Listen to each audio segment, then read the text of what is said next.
be here this morning with all of you for our 7th annual Sequential Intercept Model conference here on the Midshore. And I know we have a lot of Eastern Shore partners and folks joining us from other parts of the state, so welcome. We've got a really nice group here this morning, a fantastic conference ahead of us today. It goes without saying, you know, these are some unprecedented times. Normally we'd be gathering together and probably getting a nice cup of coffee, socializing, catching up, you know, asking how our friends and families are doing. But in lieu of the opportunity to gather in that form, you know, we're just so grateful that this virtual platform still allows us to come together and honor this annual process that we've been in now for going on into our 7th year of the Sequential Intercept Model meeting. And it goes without saying, we have certainly grown and evolved this process over the years. We've had, you know, several different opportunities to meet with, I think some stakeholders on this call today have been with us since the beginning. And we've had the opportunity to look at this model through the eyes of our, through the human trafficking model, looking at our child and adolescent population, as well as really breaking down our 5 Midshore counties and looking individually at what resources that we have and where our gaps remain, and how we work with folks that are engaged in the criminal justice system. So again, I just want to express my gratitude for the gift of being on the journey of the SIM process with you all this morning. We are honored to honor the topic this morning of our veteran population. This is an extremely important population to support on many levels, but I think looking at it through the eyes of how those involved in the criminal justice system and some predisposition or some unique experiences of those individuals that are veterans, I think we'll have the opportunity today to really take a deeper dive into what that looks like. And it goes without saying, our speaker panel throughout the day is absolutely outstanding. I think we probably could have made a full day of this easily. And but I know we'll make the best use of our time today, and I'm really excited about it. I did want to mention that it's a compliment today that in Maryland, the SIM model has recently been embraced as a model actually to look at across the state of Maryland. So this past fall, the Maryland's Public Safety and Judicial Systems Subcommittee actually gathered and planned for a statewide SIM conference that was held back in November. There were over 200 participants that joined and oriented themselves to this process that we're sort of experts now on the Eastern Shore with using the SIM model, but we've got partners across the state now that are just getting oriented to this model, which is exciting. What was interesting is that a priority group out of the state of Maryland process was also the veteran population, as well as looking at disparities. So I think it's a true compliment to the work that we've done here on the shore for the last 7 years, that we are aligning with our state partners with this as a priority group. And it makes me very proud to do this work and look at the commitment of all of you and our forensic mental health program leadership that has kept this moving over the last several years. So I think we should compliment ourselves and give a round of applause to ourselves that we're actually ahead of the curve and doing the work here in the Midshore. So I know we were looked at as a resource group for how the state is going to be taking on the project of looking at the SIM model and how it applies to the entire state. So our work today will be informative, it will be engaging, but at the same time, I think we can walk away feeling like we're also a little bit of an expert, and we'll be a stronger resource for our partners across the state and how we move through the process collectively to look at our entire state and how we support veterans. We also are very sensitive to addressing disparities, and that's a piece that we've been working on very intently. And I know in our work group, through the forensic work group, the work at Midshore Behavioral Health, and also how we can infuse ensuring that we're addressing disparities as we apply this model moving forward. So we will be making that a priority today, as well as in our future SIM conference opportunities, to take a deeper look into how we're meeting the needs of our community to its fullest. So I look forward to that journey as well. Like I said, we have an amazing and very full agenda today. We will be receiving a lot of beautiful and very informative presentations.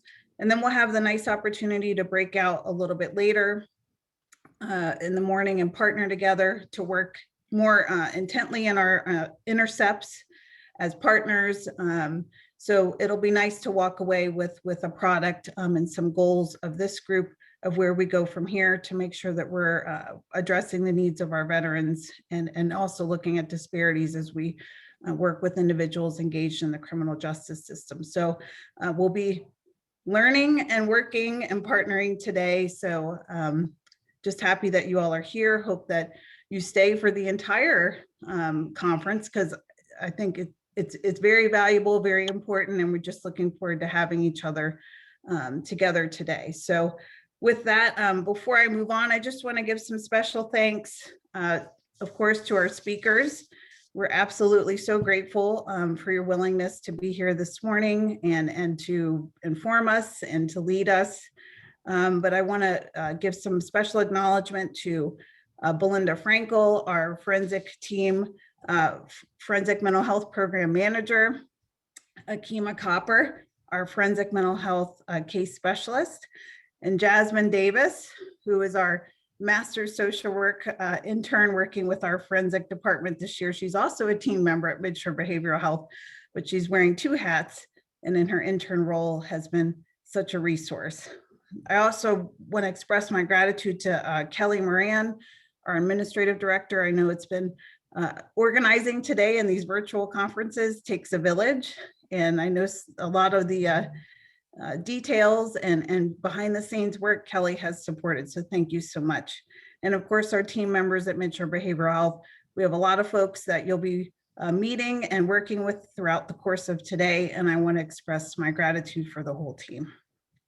So with that, a good conference is always kicked off with housekeeping items as well. So I'm going to switch gears and just review a couple things that we want to make sure you all are aware of today. I think muting yourself is something that I'm not sure if the host is controlling mute or not, but it's probably best practice that if you're not muted, just to go ahead and mute your sound so we don't have any background audio interfering with our discussions and our presentations. Of course, if you have questions along the way, we encourage you to utilize your chat box. We have a couple of team members that will be managing the chat box and doing our best to respond to questions as they come up. If there's not enough time to answer all of your questions, or for whatever reason, if we don't have the answer right off, we will make sure to collect those and post those later and get back with all of you with any questions that didn't get answered or addressed in the chat. If you haven't adjusted your screen to make it speaker view, we would encourage you to do that, so then you can really have the full experience of seeing the individuals that are presenting. We will be moving into a breakout room setup where you probably would want to go off of that speaker view setup so you can see your peers and your small work groups. But at least for our presentation portion of the day, it'd be good to keep that speaker view as how you have your screen set up on your Zoom. We will have 2 short breaks, a 10-minute break and a 5-minute break. And of course, you know, we are mindful of needing to get up and walk around and stretch because we do have such a full agenda. So we will announce those breaks as they're coming up. We also have an agenda that I know has been pulled up so you can view it in here, but at the same time, as over the course of the conference, if you'd like to reference it, you can find it on our website at www.midshorebehavioralhealth.org. We have a SIMS conference tab there that you can go to, and all materials related to today can be found there. If you're having issues with your sound or video quality during the course of today, it may be that you have other things running on your device, like your email, or you're looking at other items that have been pulled up that are weakening your internet signal. So you may want to try closing those so you can have the best experience virtually as possible today. And for those of you that are attending today and would like to receive continuing education units, at the end of today's conference, as part of our closing out, Akima Copper will be closing us out today, and we will also be sharing at that point of our conference what the code is. There's going to be a numeric code that we will give to the group that will have to be reflected on your evaluation forms for today in order for you to receive continuing education credit. So it's just a little piece of accountability. We certainly trust that if you're here for education units, you would stay with us the whole time, but we're trying to be as diligent as possible with validating that you were here for the whole time of the conference. So with that, I just want to say thank you again for being here. I'm very energized and looking forward to today, and I'm grateful for the opportunity to gather. And I will hand it over to Belinda Frankel, our Forensic Mental Health Program Manager, to give us a little history and orientation to the SIM model, and of course, get us even more prepared for what we have in store today. So thank you all for being here. Thank you so much. Thank you, Katie, and good morning and welcome to you all, and thanks for being with us today. I know many of you are wondering, what is SIM and what does it have to do with veterans? So I'm hoping that I can provide a brief description that will guide our thinking as we walk through the speakers and our time together this morning. So first, SIM stands for Sequential Intercept Model, which is a map of the criminal justice process. This map is divided into 6 sections called intercepts. The purpose of the SIMS meeting is to bring behavioral health providers to the table with criminal justice providers and develop partnerships to divert people from deeper or repeated involvement in the criminal justice system.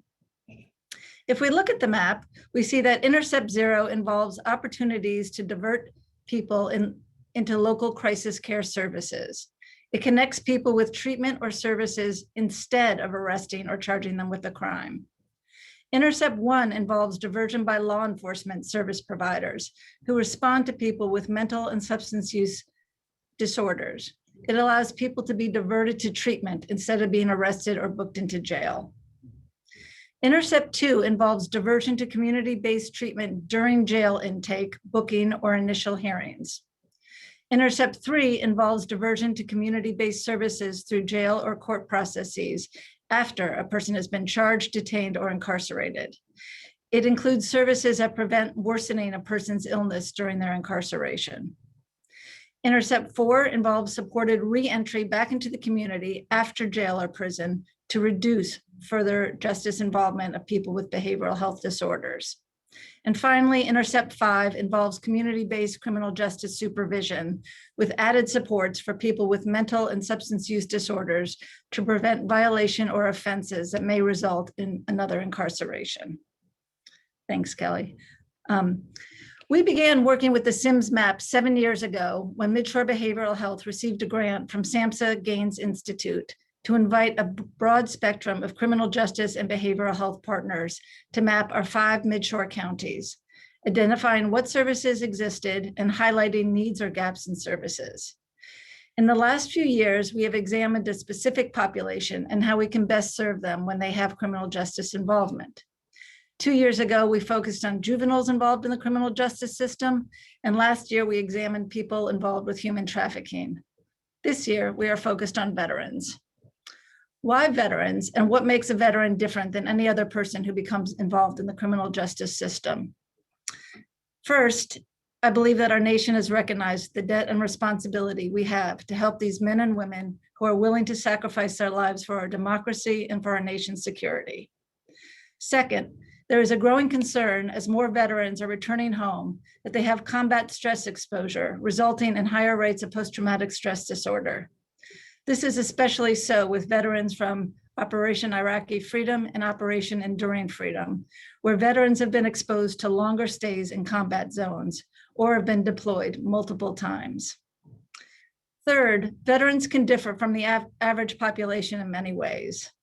The training and ongoing work a person in the military undergoes individually and as a group fosters a tradition of self-reliance. Independence and self-sufficiency are highly valued, and sometimes these qualities discourage asking for help or assistance. In fact, it may stigmatize it for a number of reasons, including concerns that it may negatively impact their military career. Furthermore, behaviors that are adaptive during combat to promote survival may cause difficulties during the transition back to civilian life. Hypervigilance, carrying weapons for protection, even driving in erratic patterns are protective factors in a military zone, but may result in negative and potentially criminal behavior back home. Veterans returning to their families may not feel comfortable discussing the traumas they experienced or witnessed when they are no longer among fellow military members with whom they have shared these experiences.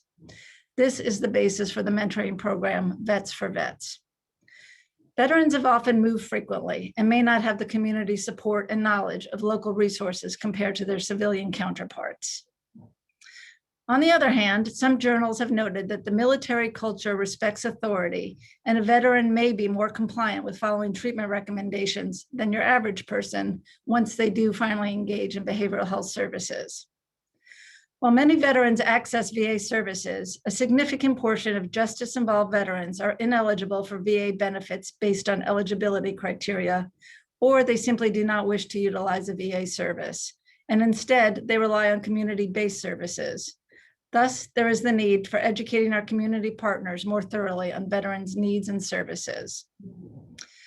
These are just some of the many possible issues that make work with veterans unique and offer different challenges and opportunities for us as agents of the court and as service providers.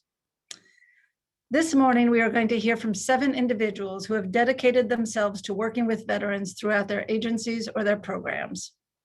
I know we will all come away feeling more informed about existing programs and services.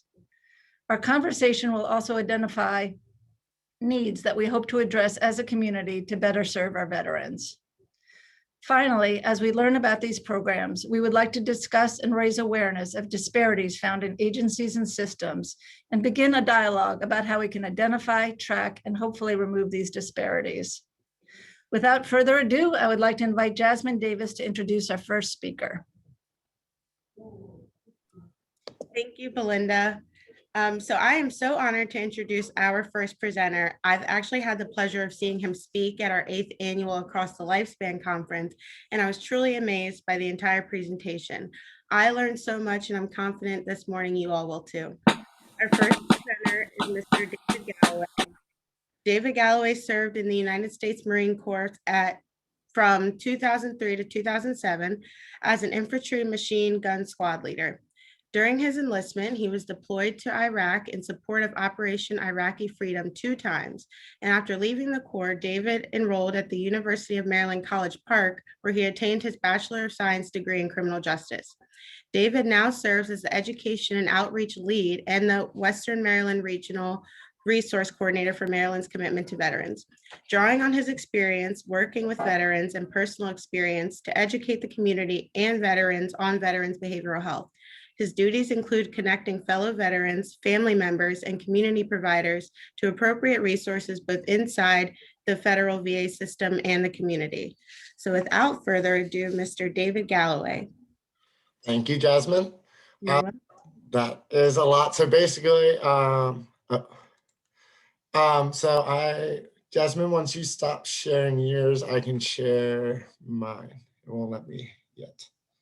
There we go. Like Jasmine said, my name is David Galloway. I am the Western Region Resource Coordinator for Maryland's Commitment and also our Education and Outreach Lead. So if any of your organizations have any type of conferences, anything like this, where you want the veteran perspective, I usually talk on the veteran perspective, but if you want a more clinical approach too, we can also find you other speakers as well.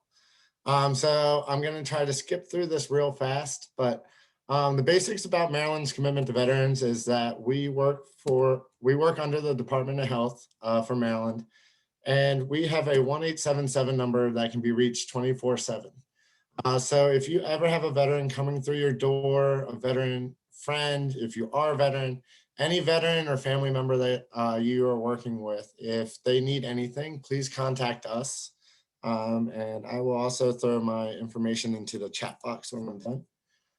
But you can send them to us, and we have a regional resource coordinator throughout the state. And our focus is behavioral health, but we can connect veterans with any service that they might be wanting. So if they are in need, if they're facing eviction, if they've never filed for benefits before, please have them call us and we can help direct them to the right agencies and cut out some of the red tape that's in between. If you want more information, you can go to our website, veterans.health.maryland.gov, or find us on Facebook. But to start off, I just wanted to talk a little bit about military culture and why we tend to find ourselves on that Intercept model. And my program specifically, I work a lot with that level 0 and level 1 on the SIM model. We offer crisis intervention training for police departments. We go and do veterans military culture, a much longer and more in-depth version of what you're about to see here today. And we also work with the police departments to try to connect veterans with resources so that they don't have to get involved with the criminal justice system. And this is the one slide where I'll spend most of my time because I think it sums up a lot of why we get involved with the criminal justice system.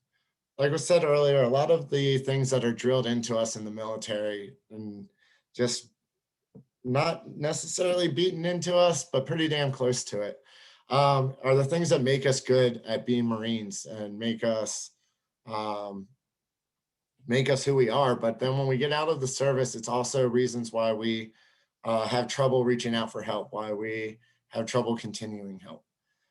So the first guiding ideal that is taught in the military is selflessness. It's always about your brothers, your sisters underneath you. When I got out of the service, it wasn't what I did while I was in the service that really got me. It was the loss of my friends, my Marines underneath me that really got to me. Because it's that feeling of selflessness. So one of the biggest things I hear when veterans don't want services is that they don't want to take away services from veterans that deserve them. And I try to tell all veterans that it's the opposite. The more veterans that come forward, the more veterans that talk about the issues that they're facing, the more programs that can be started, the more money that can be put into veterans programs. So then if you can kind of turn the way a veteran thinks as opposed to taking away services, but by helping himself, he's helping other veterans too. That usually does a lot because veterans, myself included, I tell veterans, I help veterans. I've been doing this for over 10 years now. And I still cannot follow my own advice and do what I tell veterans to do every day because I feel the need to help them more than I feel the need to help myself. So when you're talking about how that could be a problem getting into, well, we'll just go to the next one, loyalty. This is one of the biggest ones. When I was in the Marines, I feel like the Marines, above all other branches, and I'm sure there's some other people on this call that are veterans that have an opposing view, but I feel like Marines are always that loyalty to one another and the loyalty to the Corps itself. There's a thing about Marines that you're always a Marine. So people say I was in the Army, but I'm still a Marine. So that loyalty we feel to one another is what allows us to put ourselves in harm's way when we're overseas to protect one another. And then when we get back, though, it can also be one of our biggest issues. Like I said, for myself, it wasn't what I did or what I went through. It was the guilt over losing my friends, the guilt over losing Marines under my command. when we're talking about veterans serving overseas, it's a lot younger population. So when I first deployed to Iraq, I was 18, turned 19 while I was there. And when I was on my second tour, I was in charge of 13 Marines, and I turned 21 while I was over there. So I can finally drink a beer in public, but I'm also in charge of the lives of 13 Marines. So it's hard to put how that kind of affects you into perspective unless you've been there. And so that's why that loyalty also works good. I can't value or put enough value on peers, and finding out who in your workplace has served in the military. Don't ask the question, are you a veteran? But ask the question, have you served in the military? When a lot of times people will not respond to being a veteran if they didn't deploy overseas to a war zone, if they were a National Guard member or something and don't rate veteran services, that kind of thing. When I go to a baseball game with my dad, who served for 16 years, even though I only served 4, when they ask the veterans to stand, he doesn't stand because he was a peacetime veteran. So he lets me stand to get the recognition because I was a combat veteran, and that's what he considers a veteran. Meanwhile, I stand because I'm hoping somebody around me buys one of those $8 beers because I'm broke. The next one, the next guiding ideal, stoicism. This one is big. When you were in the military, I got hit by 6 roadside bombs and knocked unconscious twice. But it's kind of like the NFL protocol where if you admit that you were knocked out, then you're taken out of the field for 2 weeks. So if I was taken out of the field for 2 weeks, that meant somebody was taking place in my gunner's turret. And that usually meant one of my younger guys was taking my place. And after I'd lost people, whenever possible, I was going to be the one in the turret. So you can't acknowledge those kind of things. So instead of acknowledging that I got knocked out, I got treated for a falling machine gun hitting my face. And for everything in the military, it is take Motrin and drink water. That is the solution for everything. So you're taught from an early point just to suck it up and move on, because your weakness is going to slow down the whole unit. So when you're taught that, when you get out, you never think it's that bad. For me, not getting help for the first few years after I got out, I just didn't think I had it that bad. You know, I had nightmares, I couldn't sleep, I had my issues, but I came back with all my limbs. I came back. So who am I to complain? If that's the worst I had to deal with, I'll deal with that the rest of my life. And it wasn't really until I started wanting to have a family and seeing how that would interfere with family dynamics that I really decided I needed to get help. And that kind of takes us back to the selflessness. Even when I did go to get help, it wasn't for myself. It was so that I could be a better father and a better husband. One of the last ones, moral code. This is a big one, and it's a reason why a lot of veterans don't want to kind of go out into the public world, why we tend to stand away. When we are deploying overseas, it's not always to war zones. Military is deployed to 30-some countries at any point, either disaster relief, training other militaries, humanitarian missions. So when somebody's been deployed to South Africa, where they've been helping villages get water and they've been seeing families just devastated by not having water to drink. And then you get home and you go to Starbucks and the person in front of you complains about their foam macchiato not having enough foam or something like that. You just see that there's different priorities for different people, and veterans start to segregate themselves. And then that can lead to frustration and betrayed by the government. This also extends a lot to the VA, and especially if you're talking about Vietnam era veterans. When they came back, they didn't have nearly the resources that my generation has when we got back. And then if you also throw in the lack of community support, when I got back, there were people at the airports with signs, I bought free beers. When they came back, they were spit on and taught to hide the veteran that they were and keep it inside. So they can feel betrayed by those that sent them to do the job and then didn't give them the courtesy when they came home. And this last one was also a very big one for a lot of veterans, that sense of excellence.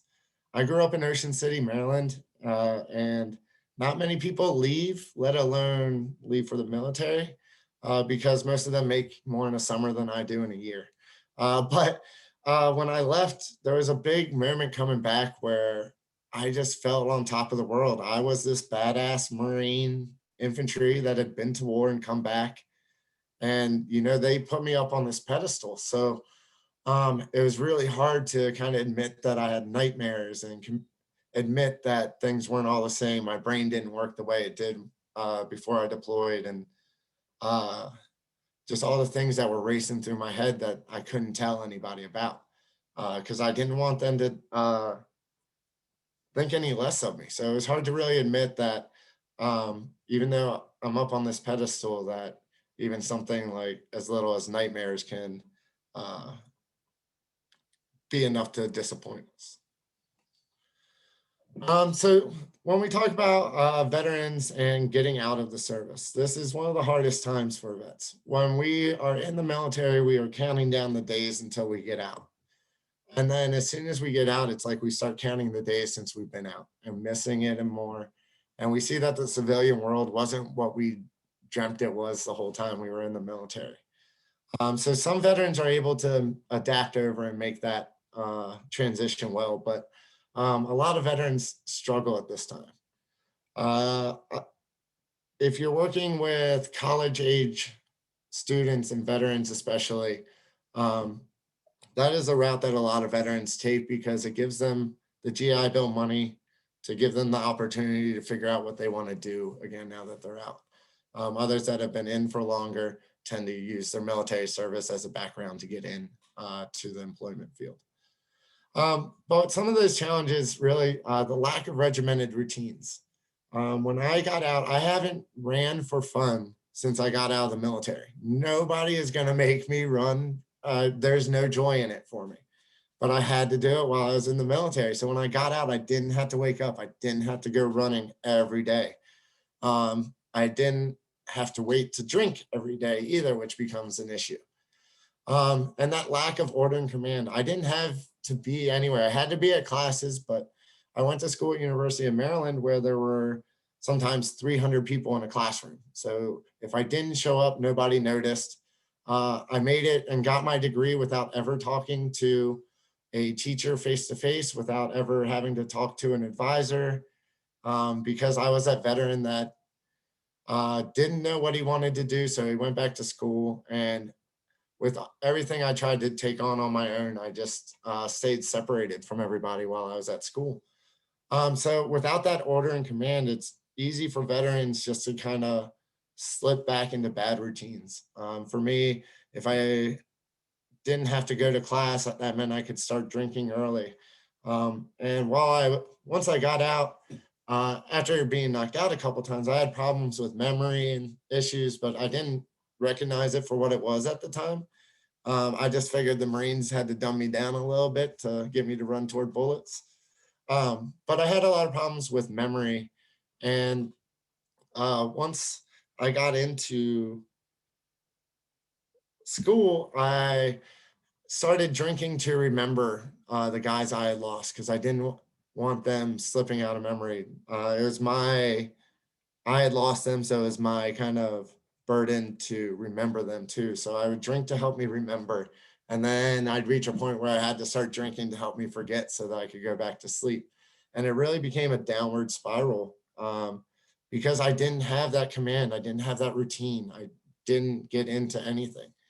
And it wasn't really until I started looking or until I got into a relationship and started looking toward having a family that I realized that something had to change and looked for help.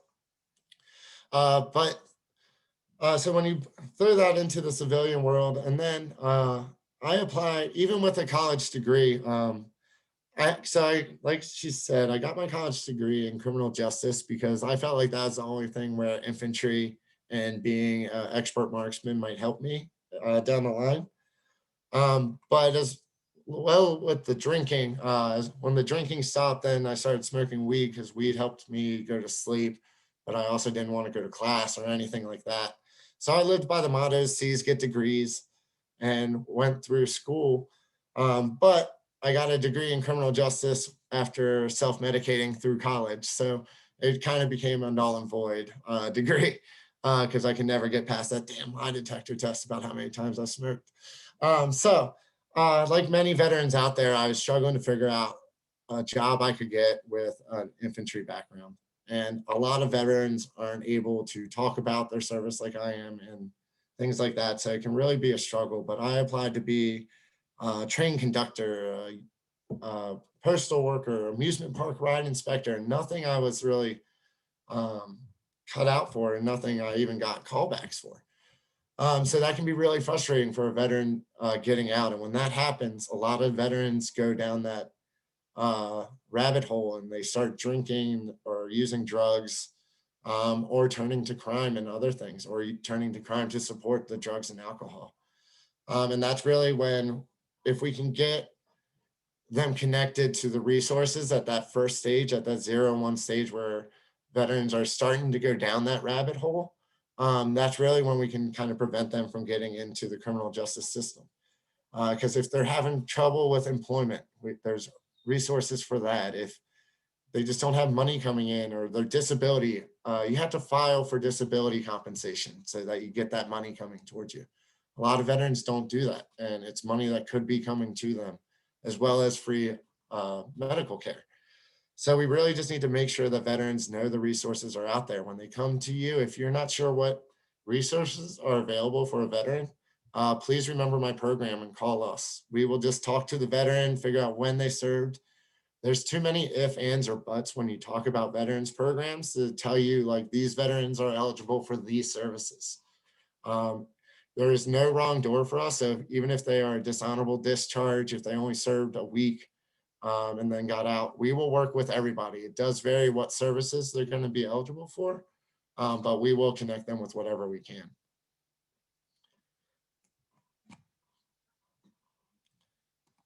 I also put a lot of extra slides in here because you will get a copy of the slides. So I hope you are able to go back afterward and read into it some more. One of the main things I talked about it a little bit earlier, but asking the question, have you or a family member served in the military? Not asking, are you a veteran? Because not all veterans have gone overseas, but it's kind of assumed after 20 years of war, when you hear the word veteran, you assume that they were in Iraq or Afghanistan. So a lot of people won't say they're a veteran because they don't want you to make that assumption. And especially here in Maryland, we have Fort Detrick and Fort Meade, which are two mainly non-deploying bases. So there are some people out of those bases that deploy, but they don't usually deploy as big units like they do. It's also important to ask, have you served in the military? Because we have relied on our National Guard more than ever before, our Maryland National Guard. So they have been deploying multiple deployments to Iraq, Afghanistan, deployments to Washington, D.C. for election day or inauguration day. So they might not necessarily say that they are a veteran because they might not be eligible for VA services. So make sure you're asking that question, have you served in the military? And most of us are proud of our service and we like talking about our service. If you get us talking about the best times in our service and the best stories, we all have awesome stories because you're kind of stuck with people from around the country that you never would have interacted with on a normal basis because they weren't in your normal group. So everybody has great stories of interactions with these people and actually from around the world because we had people from other countries. So get us talking about some of those best stories to build the rapport. Ask us about our rank in the military. I still enjoy when I pay USAA hundreds of dollars a month for my car insurance, that they call me Corporal Galloway. They're the only people that still call me Corporal Galloway. And it does kind of make me smile, even though it's ridiculous because, as was stated earlier, I was that person that had the erratic driving. And for me, it was a suicide bomber that blew himself up behind my vehicle. So now I don't like cars that come up behind me. which is an issue, especially on the Beltway and things. So I always went faster than everybody, which led to higher tickets and more involvement with the criminal justice system. My answer now, if you have veterans with the same problem, is I listen to books on tape wherever I go when I'm driving. It helps distract my mind and give me something else to think about and not focus on the bags of trash on the side of the road. Another thing and I'll wrap up with this, but the second bullet is really what kind of worries me as a veteran with PTSD. I'm very open about it and talk to crowds like this, but a lot of veterans aren't open about it. And news stories describe recent veterans as ticking time bombs or dangerous on accounts of post-traumatic stress. And if you read that first headline, it talks about how my 2 young children develop and coverage of PTSD will affect them. It's the same thing. I have 2 young children, 2 young boys, and I worry about as time progresses and they find out about veterans and PTSD and the dangers of it, what they're going to think of me. And not just them, but also their friends and their friends' parents. You know, some friends' parents aren't okay with veterans with PTSD and with behavioral health issues and their kids spending time there. And then especially when you throw in the veteran part of that, then they think you are more dangerous and more likely to use weapons, that kind of thing. So I think it's very important that we all talk about PTSD and the behavioral health things and more veterans come forward and talk about it openly so that there isn't that same stigma behind it. And that's why I am thankful for conferences like this, where you guys like to kind of throw more spotlight on the issue and kind of help to get rid of the stigma associated with it. So like I said, I have some more questions and things on there. Since this is also a Disparities conference, my program, Maryland's Commitment to Veterans, will be holding a Women's Veterans Behavioral Health Conference next month on March 31st. The registration is not open yet, but you can text the number at the bottom or call or email us. Like I said, I will put my contact information at the bottom as well. And lastly, we do have crisis funding available. If you do have veterans that need help and have a bill up to $500, we can help them with not a lot of hoops to jump through. And here's my contact information. But like I said, I will put that in the thing. And if there are any questions, I know I went over my time a little bit, but I will be here throughout. So if we have time later, I'll be here, or you can type in the chat box as well. So thank you.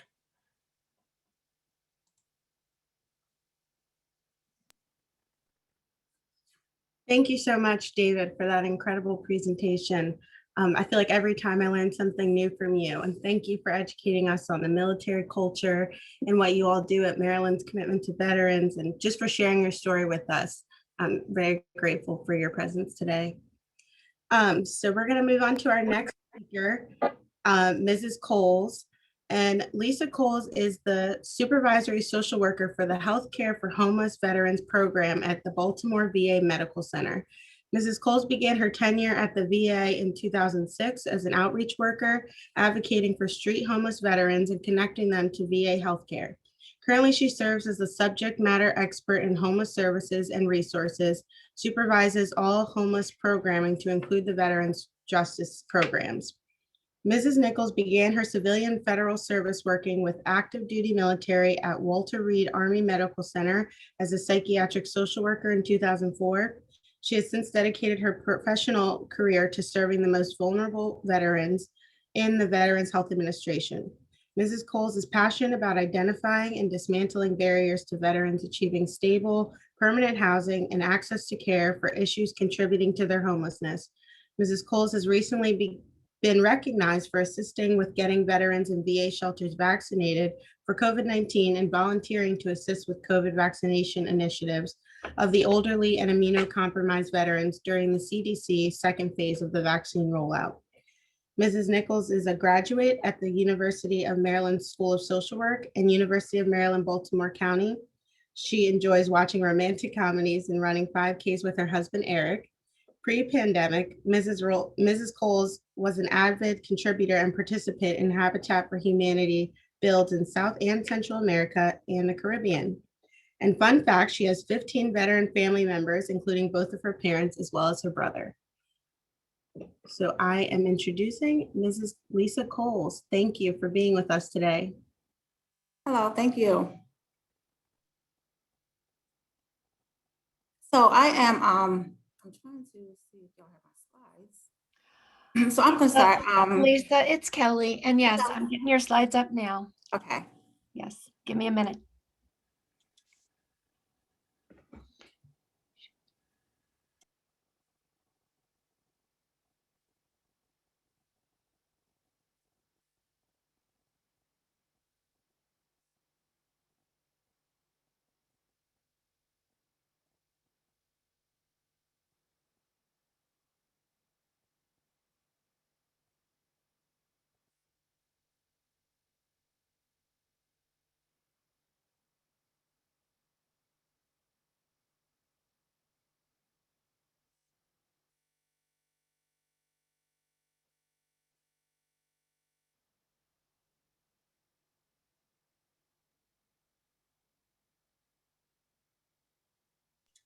There we go. Lisa, can you see your slides now? Yes. Great. So again, again, I'm the social worker supervisor for the Healthcare for Homeless Veterans Program. And that also includes our Veterans Justice programs. And our Veterans Justice programs are including our Veterans Justice Outreach, which are case managers that work with our local courts and jails, and our Healthcare for Reentry Veterans Program. And that program works specifically with our veterans that are coming out of incarceration.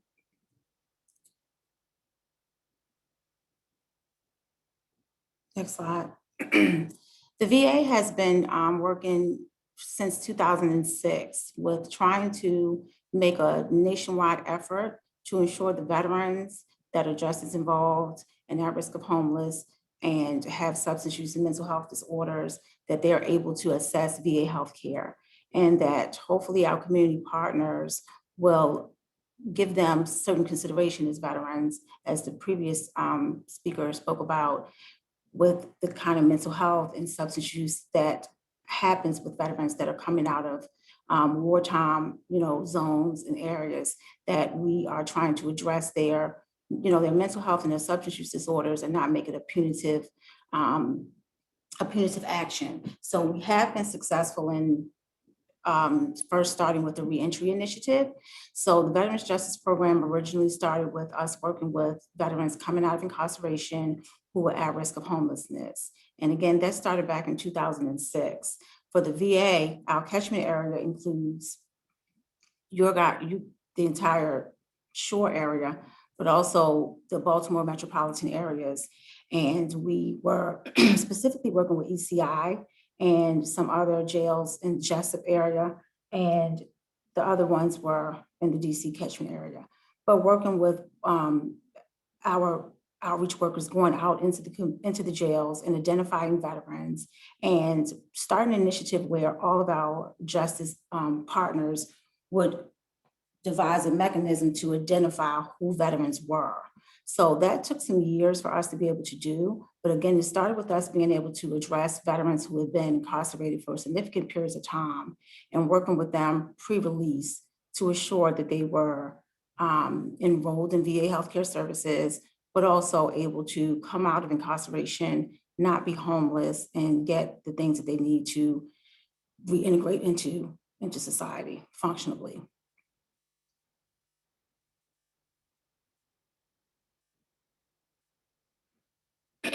So who the VA is, this is a big thing because a lot of times people think that they know what the VA is supposed to do, what the VA is not supposed to do. So the VA healthcare for homeless program is actually under the Veterans Health Administration. And the Veterans Health Administration is at its core just a medical center. So all the auxiliary services that we want to provide for our veterans, that we want to put in place for our veterans to be successful, we work with community partners to provide those services. So again, the healthcare is actually what the Veterans Health Administration does. So that's all healthcare services, medical centers, ambulatory care, and community-based outpatient clinics. So in your case, that would be the Pocomo Clinic and the Cambridge clinics in Cambridge and in Pocomo. And the medical center is in Baltimore. The Veterans Benefit Administration, the Veterans Benefit Association provides all benefits. So when veterans are having issues with their compensation and pension, their loans, their GI bills, or any other kind of entitlements, the entitlements section goes under Veterans Benefit Administration. Now, they will come to us for all of those things, but it's our responsibility to be able to direct them to the proper location to receive the services that they feel like they're entitled to, or they are entitled to as a veteran. So we want to make sure that we are educated on what the limitations are to the health administration when we are out representing the VA as an agency. And last but not least is the National Cemetery Administration, where veterans are able to receive death benefits and services. And they are national and statewide cemeteries, and veterans who are war veterans and decorated veterans also can apply to be receive services at Arlington National Cemetery and things of that nature. But again, it has to go to the proper VA department, and the National Cemetery Administration handles that. So we want to make sure that we understand that the Veterans Health Administration and the person that may be representing the VA at that time does not address everything that veterans have needs for.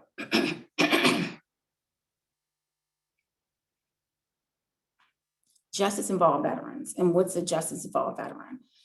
So in our definition of a justice-involved veteran, is a veteran that is VA healthcare eligible that may be in contact with local law enforcement.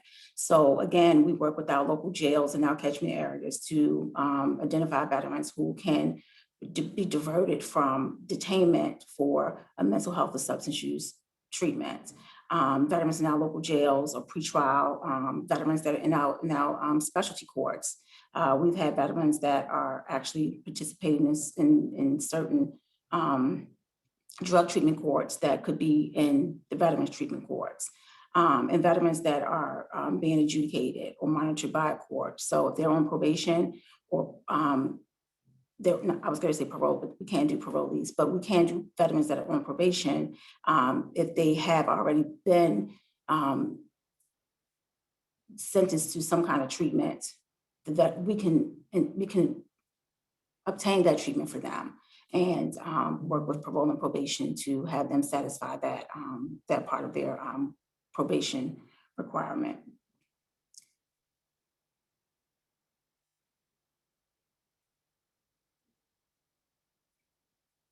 Our goal, again, is to reduce the impact of medical, psychiatric, and substance use problems. So if we have veterans who have PTSD, for instance, and that veteran also has a substance use disorder, and that veteran is having increased contact with the courts, our goal is to try to get that veteran in treatment versus having that veteran detained or have some kind of penalty for something that could be treated for inpatient or outpatient, and have them be compliant with mental health, substance use treatment on an outpatient basis or even an inpatient basis. But we don't want veterans to be detained for things that are actually a medical or psychiatric issue that has been diagnosed.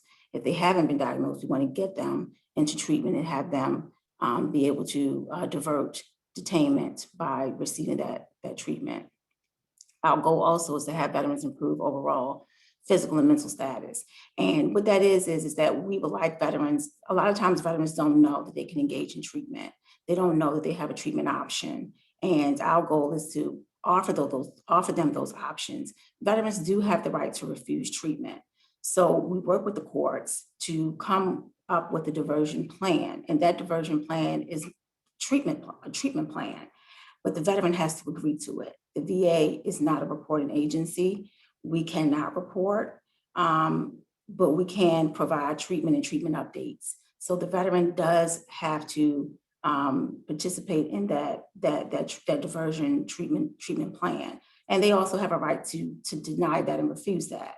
And they do. And so we want to make sure that we offer them everything that we can to assure that they are receiving treatment for issues that they may have. And in some cases, they don't even know that that's an issue and that they can receive those treatments. So when we're talking about barriers and disparities, we want to make sure that, again, that veterans are being identified as veterans, but also that every veteran that is identified is offered some level of treatment, and that that's not happening because they're female, or that is not happening because they are Black or Hispanic, or any other kind of disparities that are happening with populations that aren't getting equal treatment and service. So we want to make sure the veterans are aware of what our goals are, which is to assure that they have a positive outcome as far as their healthcare is concerned, but also that they're getting the diversion opportunities that other people are receiving as well. We've come up with a whole program to assist veterans with increased employability. And we have case managers that go out and around and work with different VA partners that aren't on the federal level, our state VA partners and employers, to preference veterans who are employable and obtaining and sustaining their employment. So we do have veterans who may have a substance use disorder or a mental health disorder or a medical issue that makes it difficult for them to maintain their employment. Our goal is to work with them to be able to give them some level of preference when it comes to employment and working through their employment issues. And so we have an employment development program that they actually work for the VA, and they do job fairs. And again, they go out and they solicit employers that will preference veterans who are qualified naturally, but also to give them an opportunity to increase their employment and obtain employment that they might not have otherwise known that they were eligible for. Decrease in crime and recidivism has been a challenge for us because, again, that's something that's outside of our control, but we do make sure that our staff engages in evidence-based training to try to provide services to reduce recidivism when it comes to crime and re-entry into the criminal justice system. So we try to have a wraparound service for veterans who are actually participating in our programs to support them in not just their recovery, but also in reducing their incidents of police contact and re-engaging in criminal activities that have, consequently ended them into entertainment. For instance, we have veterans that may be, drug addicted, and one of the ways that they receive their funds for substances is that they may steal things.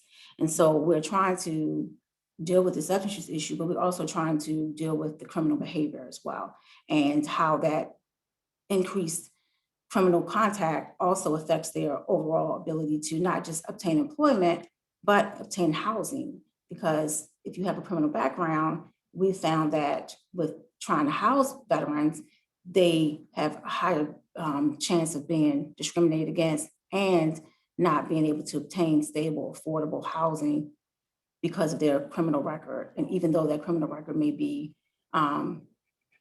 petty crimes, misdemeanor crimes, they still are not looked upon as favorable tenants. So the reducing the recidivism and reducing their criminal activity allows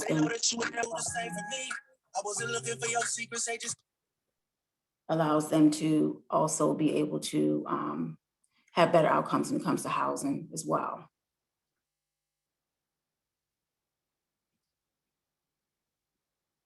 And again, that ties into the homeless piece. So preventing homelessness was our fundamental goal with the entire department, and all of our other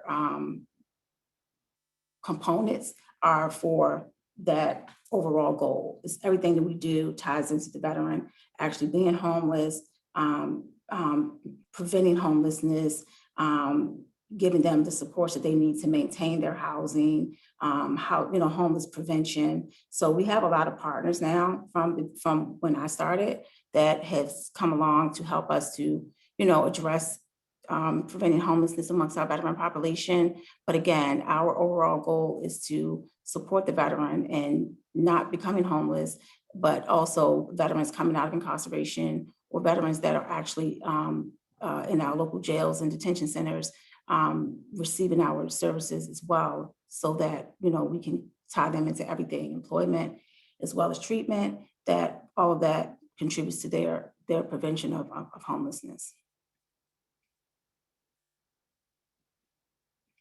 So the Veterans Justice Outreach Initiative is the goal of the VJO program is to avoid unnecessary criminalization of mental illness and extended incarceration among veterans by ensuring that eligible justice-involved veterans have timely access to VA mental health and substance abuse services when clinically indicated, as well as other VA services and benefits. So in a lot of cases, we have veterans who are mentally ill. We have veterans who are that does have substance use disorders. In a lot of cases, they have both. And our goal is to prevent extended incarceration because of disorders, because of diseases like, you know, alcoholism, that's a disease. Substance use disorder, that's a disease. Mental illness, that's a disease. So our goal is to prevent veterans from being penalized for issues that they have that could be treated versus them being incarcerated for those issues.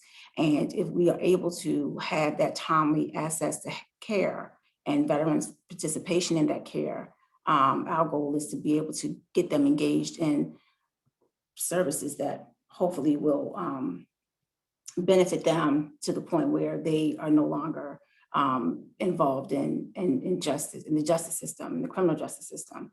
A lot of veterans are not aware of the benefits that they are entitled to. A lot of veterans are not aware of their healthcare benefits. You know, you have veterans who are healthcare eligible. So when we say that we want to make sure that they're eligible justice-involved veterans, the veterans that participate in our program do have to be healthcare eligible veterans. So just because they're not healthcare eligible veterans, that does not mean that we will not assist them, but a lot of services aren't available to them. So we have a lot of community partners that are able and willing to address all veterans that have served, but only healthcare eligible veterans can be involved in the VA's justice programs.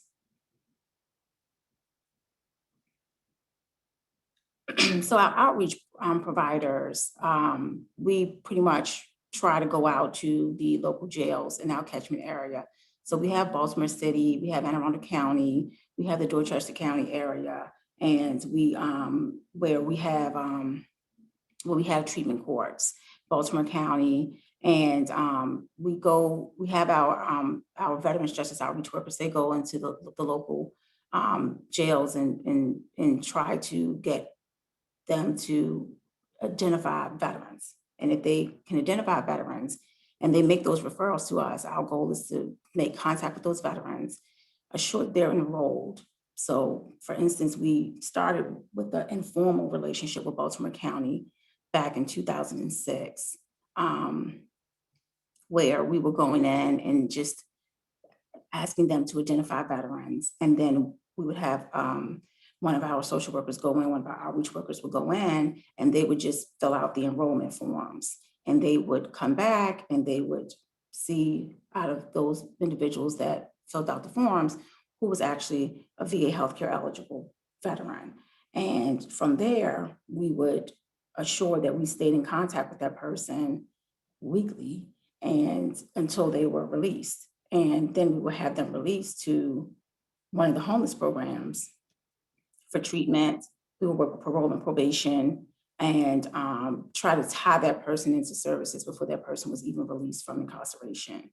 And so again, as I said earlier, our goal was to assure that all of our community jails, even if they didn't have a court, because the courts weren't in existence at that time, but if they didn't have a court, to just identify veterans. And we were amazed that once that started and once we were able to get all the courts to have an identifying mechanism for veterans, how many veterans were being referred to us while they were incarcerated and prior to release, and how many veterans that we prevented from homelessness, and how many veterans we were able to tie into VA services. And that rolled into the courts coming about. And we'll talk about that a little bit later in my in the presentation.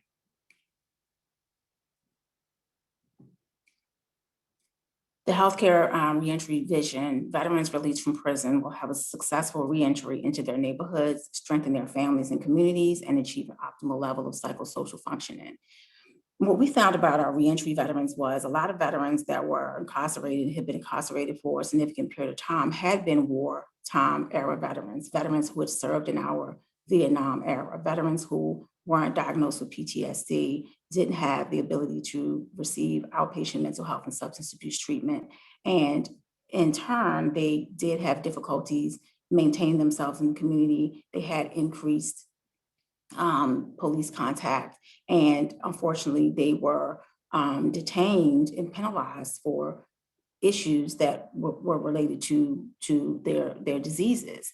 And our goal is to try to defer that and try to address that even now with veterans who could potentially receive treatment versus being detained, and also have their mental health and their substance use and their medical issues addressed in their entire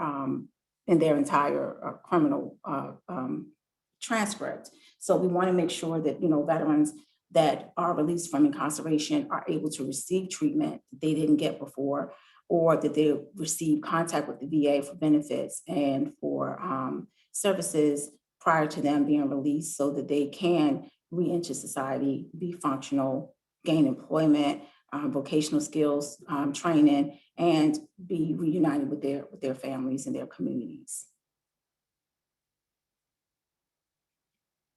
Reentry is the process of transition that individuals make from prison or jail to the community.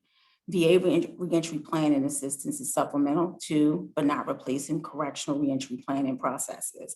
And what that means is that we would like to work with parole and probation. We're not parole and probation. Again, we're not a reporting agency. We cannot in any way, shape, or form do anything that's punitive to the veteran. Our goal is to provide those auxiliary services to their health care.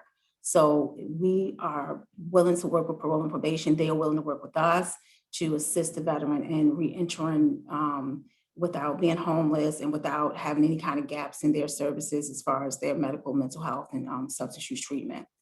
Following release, the role of the Veterans Health Administration is to provide medically necessary services, which does not include legal custodial services. So again, we're a healthcare agency, and that's all that we specialize in, which is medical care. We do not do legal custodial services. So we work with our community partners to assist with those custodial services. Re-entry success or failure has implications for public safety, the welfare of children, family reunification, growing fiscal issues, and community health. Our country's high recidivism rates translates into thousands of new crimes committed each year, at least half of which can be averted through improved prisoner reentry efforts. And that was Representative Robert Portman from Ohio. And again, this is a national initiative. So I know that we tend to think about, our local catchment areas, like you guys are thinking about, the shore areas. But from the VA's perspective, we're always thinking about a national level. So there's nothing that we do as a healthcare or our auxiliary services like our Veterans Justice Program that's not done nationally. So everywhere you go, there's going to be a Veterans Justice Program if there's a VA medical center. Now, not all programs are as big as ours or serves as large of a catchment area as ours.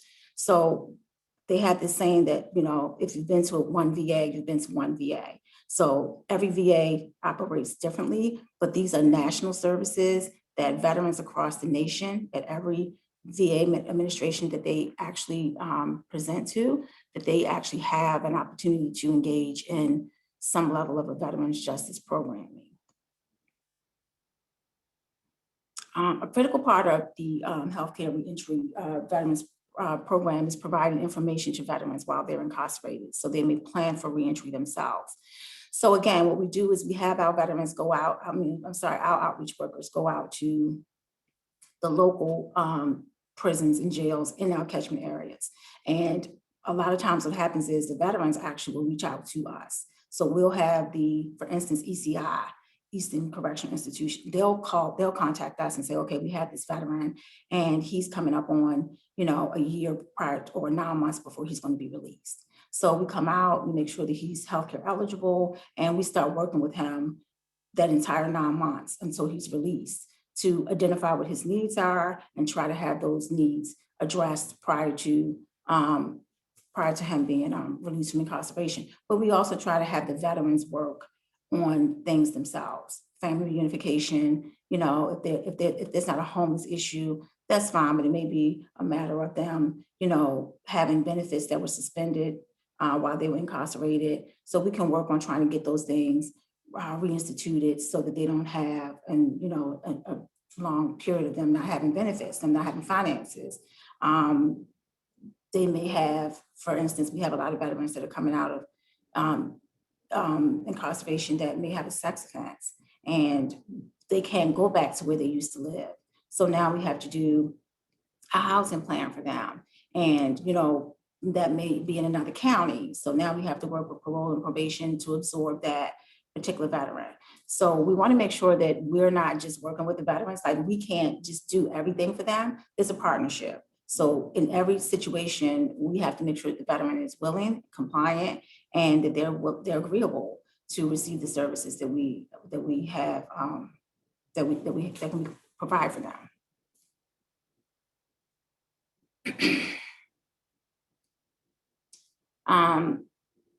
Healthcare for reentry's goals are to prevent homelessness, reduce the impact of medical, psychiatric, and substance abuse problems upon community readjustment, and decrease the likelihood of reincarceration for those leaving prison.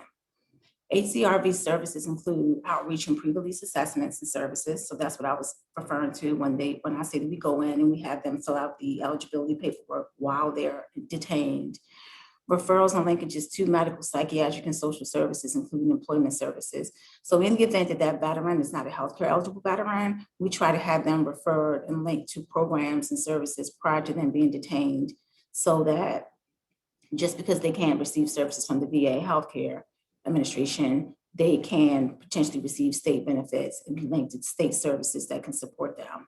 And short-term case management assistance. So we provide case management for a limited amount of time while a person is under that reentry program. So the reentry specialist's goal is to provide those services for the veteran and then hand the veteran off to the next sector so that they can be moved forward. So if they're going to a homeless program, the homeless program's case manager will take over from there as far as case management services are concerned with veterans in that program. Healthcare reentry specialists, they do outreach to correctional facilities, pre-release assessments, enroll veterans into the VA Healthcare Administration. So again, we have them complete the documentation to make sure that they are actually healthcare eligible while they're detained. We go in to make sure that is possible. We request their military documentation. If there's a question, if a veteran has, if they feel like they're healthcare eligible, and healthcare eligibility requires 24 months, consistent 24 months, consecutive 24 months, active duty service. So veterans that are healthcare eligible have to have 24 consecutive months of active duty service. It does not mean that because they don't have 24 months of active duty service that they are not a veteran. If anyone that serves and identify themselves as a veteran is a veteran. Healthcare eligibility is something separate from being a veteran. So if the VA says that they can't provide services to that veteran because they're not healthcare eligible, it does not mean that we're denying that that veteran is an actual veteran. So we want to make sure that our language is clear when we make that identification. It has to be 24 months of active duty services. Again, we request their DD 214 because in some cases veterans are eligible, and that came into law in 1980. So veterans that served 9 months back in 1979, they're still healthcare eligible. Veterans that served 9 months in January of 1980, they're still healthcare eligible. So they're healthcare eligible up until the time of that law. So Vietnam era veterans that might have only served a year, went to Vietnam, got injured, came home, or went to Vietnam for a year, came home, didn't go to Vietnam, but served on that era. If they only served 9 months or a year or 90 days, they're still healthcare eligible. So the healthcare eligibility criteria of 24 consecutive active duty months started in 1980. Referrals to medical, psychiatric, social services, employment services, and community organizations. So again, our goal is while they're incarcerated prior to release is to get them engaged and assure that they're eligible for those services based on whatever they were detained for, and whether or not they actually require the assistance of those particular agencies. And again, short-term case management assistance and ensuring that those things are met.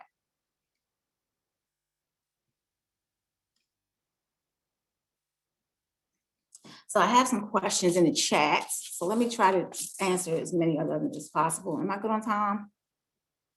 I don't want to go over. We're a little short on time, but if you want to quickly answer some, maybe just keep it to 1 or 2. So someone said, do you all track the recidivism rates of the ones who came through your programs? We do and we don't. So right now with a lot of our treatment courts, like the courts keep their own data, because if they're a veteran, like we just are going to continue to try to provide services to them. So we don't necessarily track the recidivism rates, but what we do is that we do try to engage them. Like if we have a veteran who continuously goes through the legal system, we do have evidence-based training, like our MRT groups, which are more resonance treatment. So that was a national evidence-based training that we did to try to reduce recidivism for veterans who had been in and out of incarceration and had had multiple arrests and had been in and out of our treatment courts. So we do have different training that we try to do to provide services to those particular individuals.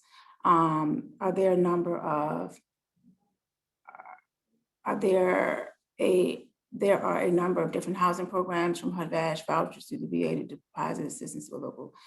Well, yeah, HUD-VASH is the upper echelon of homeless services, and we cannot place a veteran out of incarceration directly into HUD-VASH. And HUD-VASH is a VA partnership because the VA is the medical center. So the VASH part is VA supportive housing. The HUD part is HUD, and HUD has stipulations on who they were allowed to have subsidized vouchers. So not to belabor that, but initially HUD subsidized vouchers were specifically for women and children. So it's very difficult to place veterans with lengthy legal issues in certain locations. Even with HUD-VASH, we found that they don't always get the most premium housing options, and people do unfortunately discriminate against people with criminal backgrounds. And if you're a sex offender, HUD-VASH is not available to you at all. So we have a lot of transitional housing programs that we use for our reentry veterans and for our veterans coming out of incarceration. And we also use a lot of our transitional housing opportunities for treatment for our veterans that are participating in our treatment courts, as well as our residential programs in Perry Point and Martinsburg, West Virginia. We have domiciliary treatment programs there. The Lower Eastern Shore, our HCHV, our HCRV contact for the Lower Shore is Marcy Goham. And I will make sure that the panel has her contact information. But she is she's the Veterans Justice Outreach and HCRV specialist for you guys' area. is the VA willing to work with community forensic aftercare program? We're willing to work with any community partners that's willing to work with our veterans and willing to work with us. So if you guys have something that you want to propose, or you want to talk about partnering with something, like reach out to me, and we can talk about it. But definitely, we can't do what we do without our community partners, such as, you know, Judge Jews and Ms. Nichols at the Dorchester County Court. They are one of the only and first treatment courts. We had a lot of veterans justice courts before them, but they were the only treatment court. And Ms. Nichols was diligent about going through the entire program for them to become a treatment court. So again, if it wasn't for, you know, judges like Judge Jews and other judges like, you know, Judge Weinstein and Judge Miller in Anne Arundel County and in Baltimore City that was willing to do veterans treatment courts, we wouldn't have these courts. So if anybody wants to partner with us to assist our veterans, we're willing to make those relationships happen within our limitations as an agency. Wonderful. Thank you so much. That was really informative, very helpful, I think, for all of us. And I appreciate that. We're running a bit behind. We have a break coming up. So I'm going to suggest that we make it a 5-minute break instead of a 10-minute break. So everyone can take care of their needs. And why don't we meet back here at 10:35? Belinda, Yes. can we ask everyone, I'm sorry, pardon me. I'm sorry, this is Sharon. I'm trying to put everyone in breakout groups. So before you leave, can you please put the name that you registered with so that I can put everyone into their group? And if you did not choose a group, can you please just type in, the groups are going to be based on the Intercept. So for Intercept 0 and 1, for either if you're with Intercept 0 and 1, Intercept 2 and 3 are together, and then Intercept 4 and 5. Thank you. And what if you don't know what group you're in? Mr. Barry, I'm going to put you in 4 and 5. That works for me, thanks. Okay.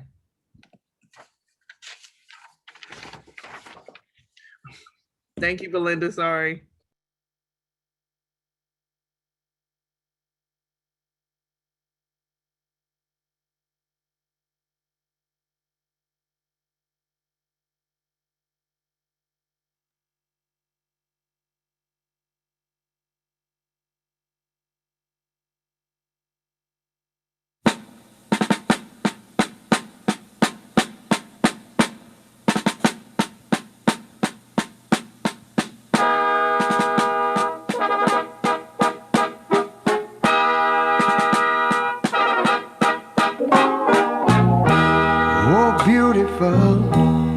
For heroes proved in liberating strife,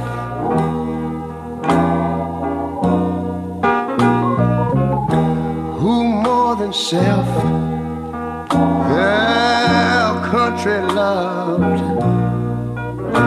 and mercy more than life.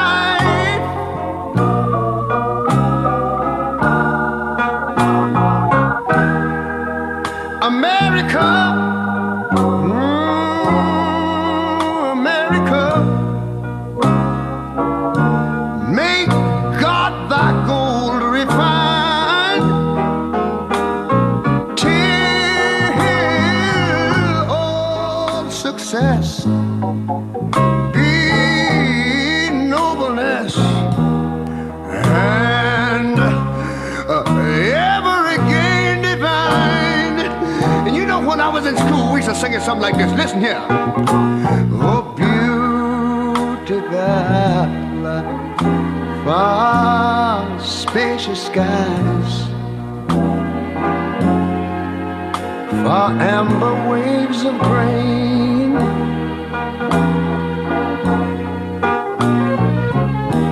far purple mountain majesties, above the fruited plain. But now wait a minute, I'm talking talking about America, sweet America.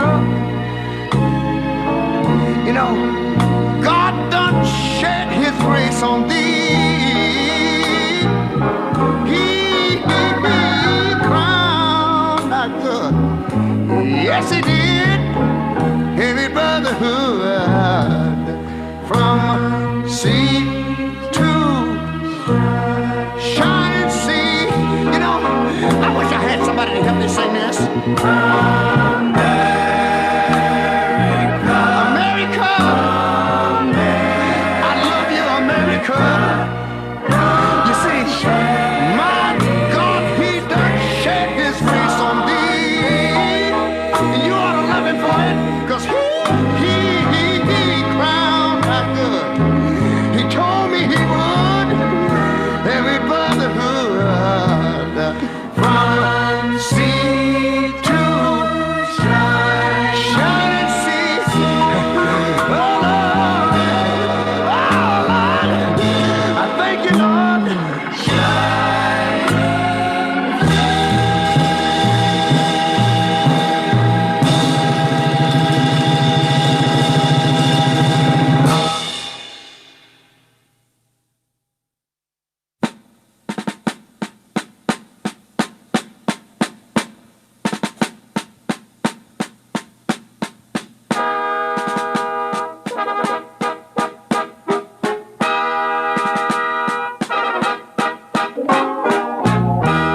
Oh, beautiful, far heroes proved.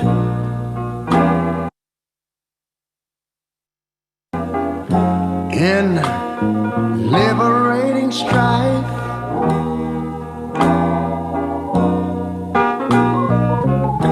who more than self their country loved. And mercy more than life.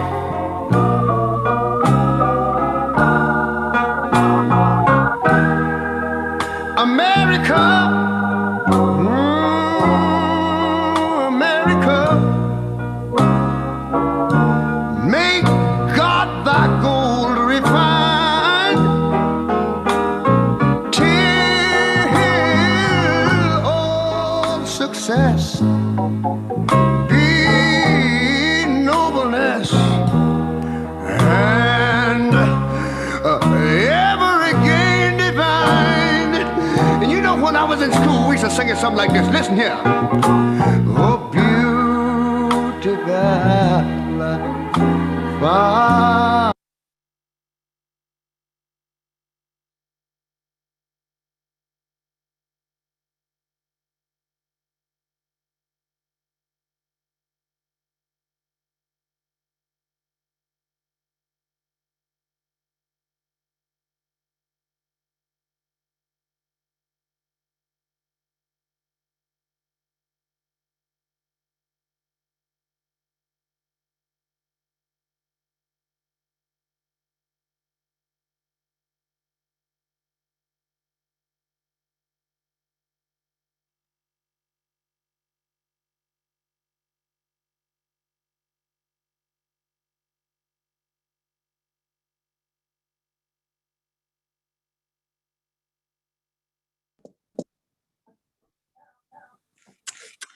Okay, welcome back, everybody. We're gonna make the break short so we can make sure to devote time to all of our speakers because they have so much information and interesting stories to tell us today.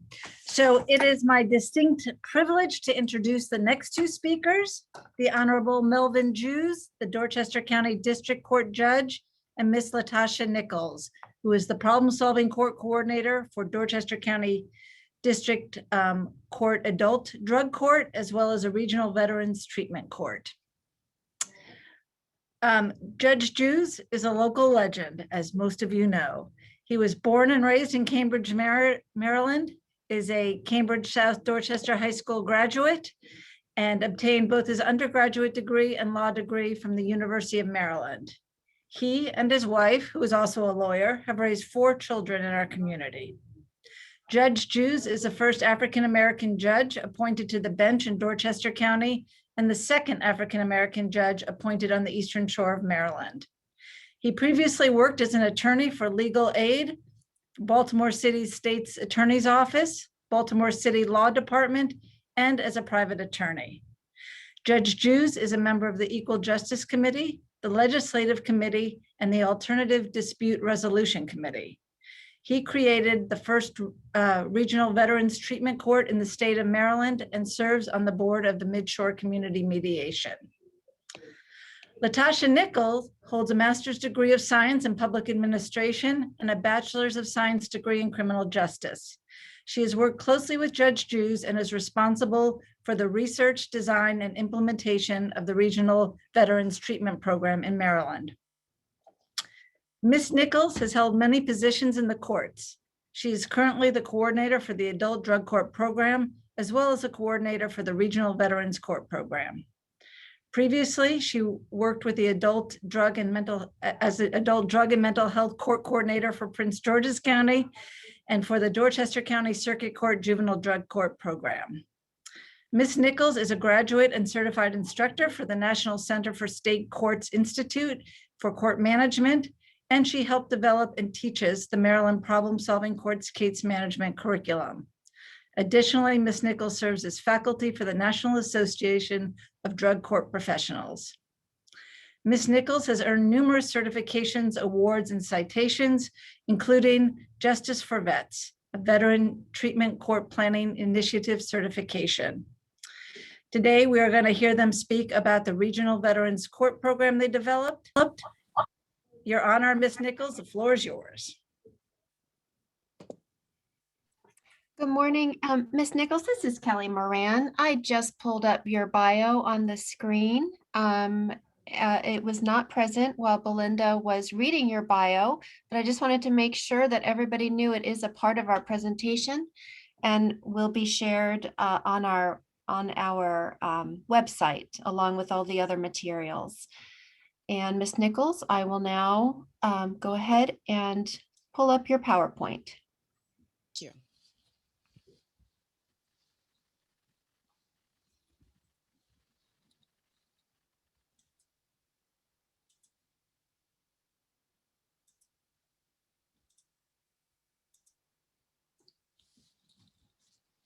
Can everybody see the PowerPoint? I can. Perfect, great. Looks good, thank you. The floor is yours. Thank you. Good morning, everyone. Today, we're going to talk about the District Court for Dorchester County Regional Veterans Treatment Court. We will describe the processes, the structure, the best practice fundamentals, and necessary components on how to effectively develop and implement a Veterans Treatment Court.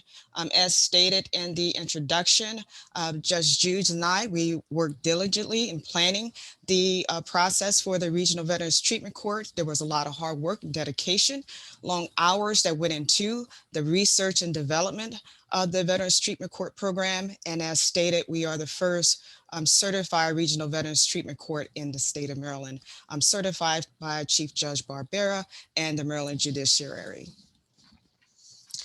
The Regional Veterans Treatment Court in the District Court of Maryland for Dorchester County seeks to divert eligible defendants who have served in the military with an honorable and or other than honorable discharge with a substance use disorder and or mental illness from the traditional criminal justice system to a specialized treatment court. And this is very particularly important because there are no other specialty court programs or no other diversion type programs within the criminal justice system that work with veterans to provide substance use and mental health treatment in the treatment court setting. Next slide. Why are veterans treatment courts needed? Veterans treatment courts are needed to identify those needs of veterans, and veterans hold a special population in which certain needs need to be addressed versus those that are coming in from the normal population, and particularly dealing with those issues involving mental health issues, involving substance use issues. In some ways, there are current issues for some individuals who deal with both substance use and mental health issues. And Veterans Treatment Courts help to locate ancillary services and resources for these individuals in a sense of housing, employment, job training, vocational training. Again, those services needed for substance use and mental health. We have case managers who are a part of our team who work with the veterans to help provide that particular resource. We also provide support in the Veterans Treatment Court, and support in sense of having that direct contact sometimes is 3 or 4 times a week with the case manager. We also have veteran mentors that are certified and trained through our program that work directly with the veterans and help provide that support to them while they are part of the program. And again, the Veterans Treatment Court program provides structure. Many of the veterans that are returning or transitioning from civilian life don't really know what is expected of them in the community or what's really out there for them in the community in regards to resources. So having that relationship with the veteran in our program and providing that structure for them is very important so that if they are suffering from a substance use or mental health issue, that they can obtain the support that they need in order to maintain their situation if they're struggling or need guidance, and whatever their needs are, that the Veterans Treatment Court can provide that structure for them. Next slide. Some may ask, why is there a need for Veterans Treatment Courts? And according to authors Talanian and Jaycox, authors of The Invisible Wounds of War, Psychological and Cognitive Injuries, Their Consequences in Service to Assist to Recovery, there are approximately 1.6 million men and women military veterans who have served in recent combat wars such as Operation Enduring Freedom, OEF, and Operation Iraqi Freedom, with some military veterans having multiple deployments who have returned from war with physical, emotional, and traumatic brain injuries, which sometimes are left untreated by professionals. As a result, they may become mentally ill, suicidal, addicted to drugs and alcohol, homeless, unemployed, experience domestic violence and marital problems, which may lead them to commit crimes and end up in the criminal justice system. Once the military veteran enters the criminal justice system and become incarcerated, they may lose their ability to remain or retain their military benefits and other services. In 2008, the first Veterans Treatment Court program was developed in Buffalo, New York. The implementation of Veterans Treatment Courts across the United States were developed to divert eligible defendants who are involved in the criminal justice system to a specialized court docket. The specialized court docket integrates the use of judicial intervention, treatment, drugs, and alcohol testing, supervision, veteran mentors, and ancillary services.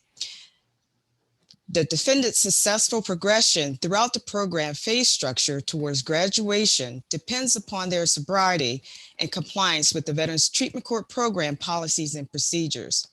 Typically, upon successful completion of the Veterans Treatment Court program, the defendant's criminal charges are dismissed and/or an alternative sentence is imposed.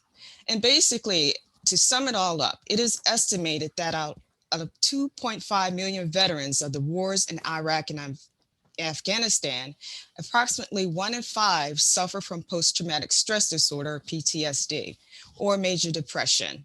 And many military veterans oftentimes rely on self-medications, such as the use of illicit drugs and/or other substances to deal with their injuries. So this is particularly why it is important to have a Veterans Treatment Court to provide those services to those individuals who become involved in the criminal justice system to help them get back on track and become productive members of society.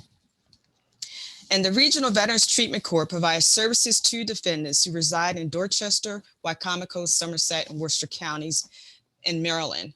Our Regional Veterans Treatment Court provides services to all those particular areas, but we will also take defendants from other counties on a case-by-case basis. And usually that is done by way of a conversation with the state's attorneys and approval of the team based on the actual charge and other background information in regards to the eligibility process.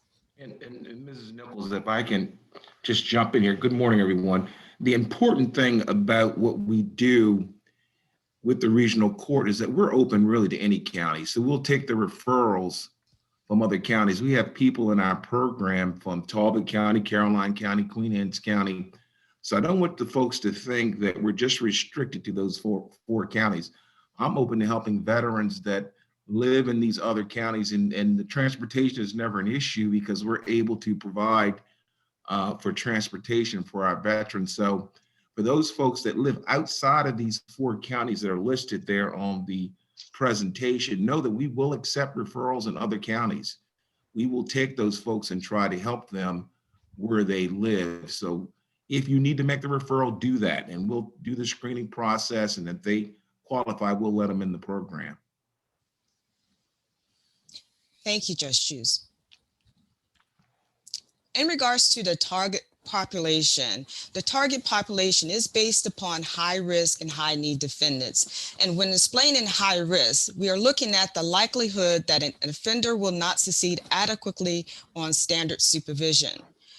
And the risk means a difficult prognosis or less amenable to treatment. And the higher the risk level, the more intensive the supervision and accountability should be, and vice versa. And then, of course, the high need, when offenders who are assessed at being moderate to severe based upon the DSM-5 for illicit substances or alcohol. Next slide. The goal of the Regional Veterans Treatment Court is to reduce recidivism and to provide defendants with assistance in identifying resources available through the Department of Veteran Affairs. And as you heard in the presentation by Ms. Coles, she was able to identify what that criteria was in regards to what their eligibility is for any veteran who would need services through their program. Now, again, based upon the level of discharge, particularly to our program, is how those services from Department of Veteran Affairs will be applied. Now, if it's a situation where a veteran is not able to receive services from the VA, then we will refer that individual to community services and link them up to, again, make sure that they have the services and the resources that they need in order to remain drug-free while being productive and law-abiding. Next slide. The supervision and judicial intervention is a very important piece in the Veterans Treatment Court program, and it differs very much so from a regular court docket, particularly being that the supervision of a Veterans Treatment Court program requires mandatory and frequent court appearances, random drug testing and alcohol testing, substance use treatment services, and any life skills development needed for the participant. And with our program, the Regional Veterans Treatment Court, we operate on a 5-phase, 14-month treatment-based program designed to focus on high-risk, high-need defendants. And our model is based upon the National Justice for Vets treatment model, in which, as explained during the introduction, our court, the Dorchester County Regional Veterans Treatment Court, went through an intensive training process with the National Center the National Justice for Vets Treatment Court, and they came to Dorchester County and they trained myself and my team in regards to the necessary steps in order to take in order to receive the certification and all the program and provisions that were provided to be certified. And going through that 3-day training through the National Justice for Vets Treatment Court model, we then were provided instruction in-person instruction.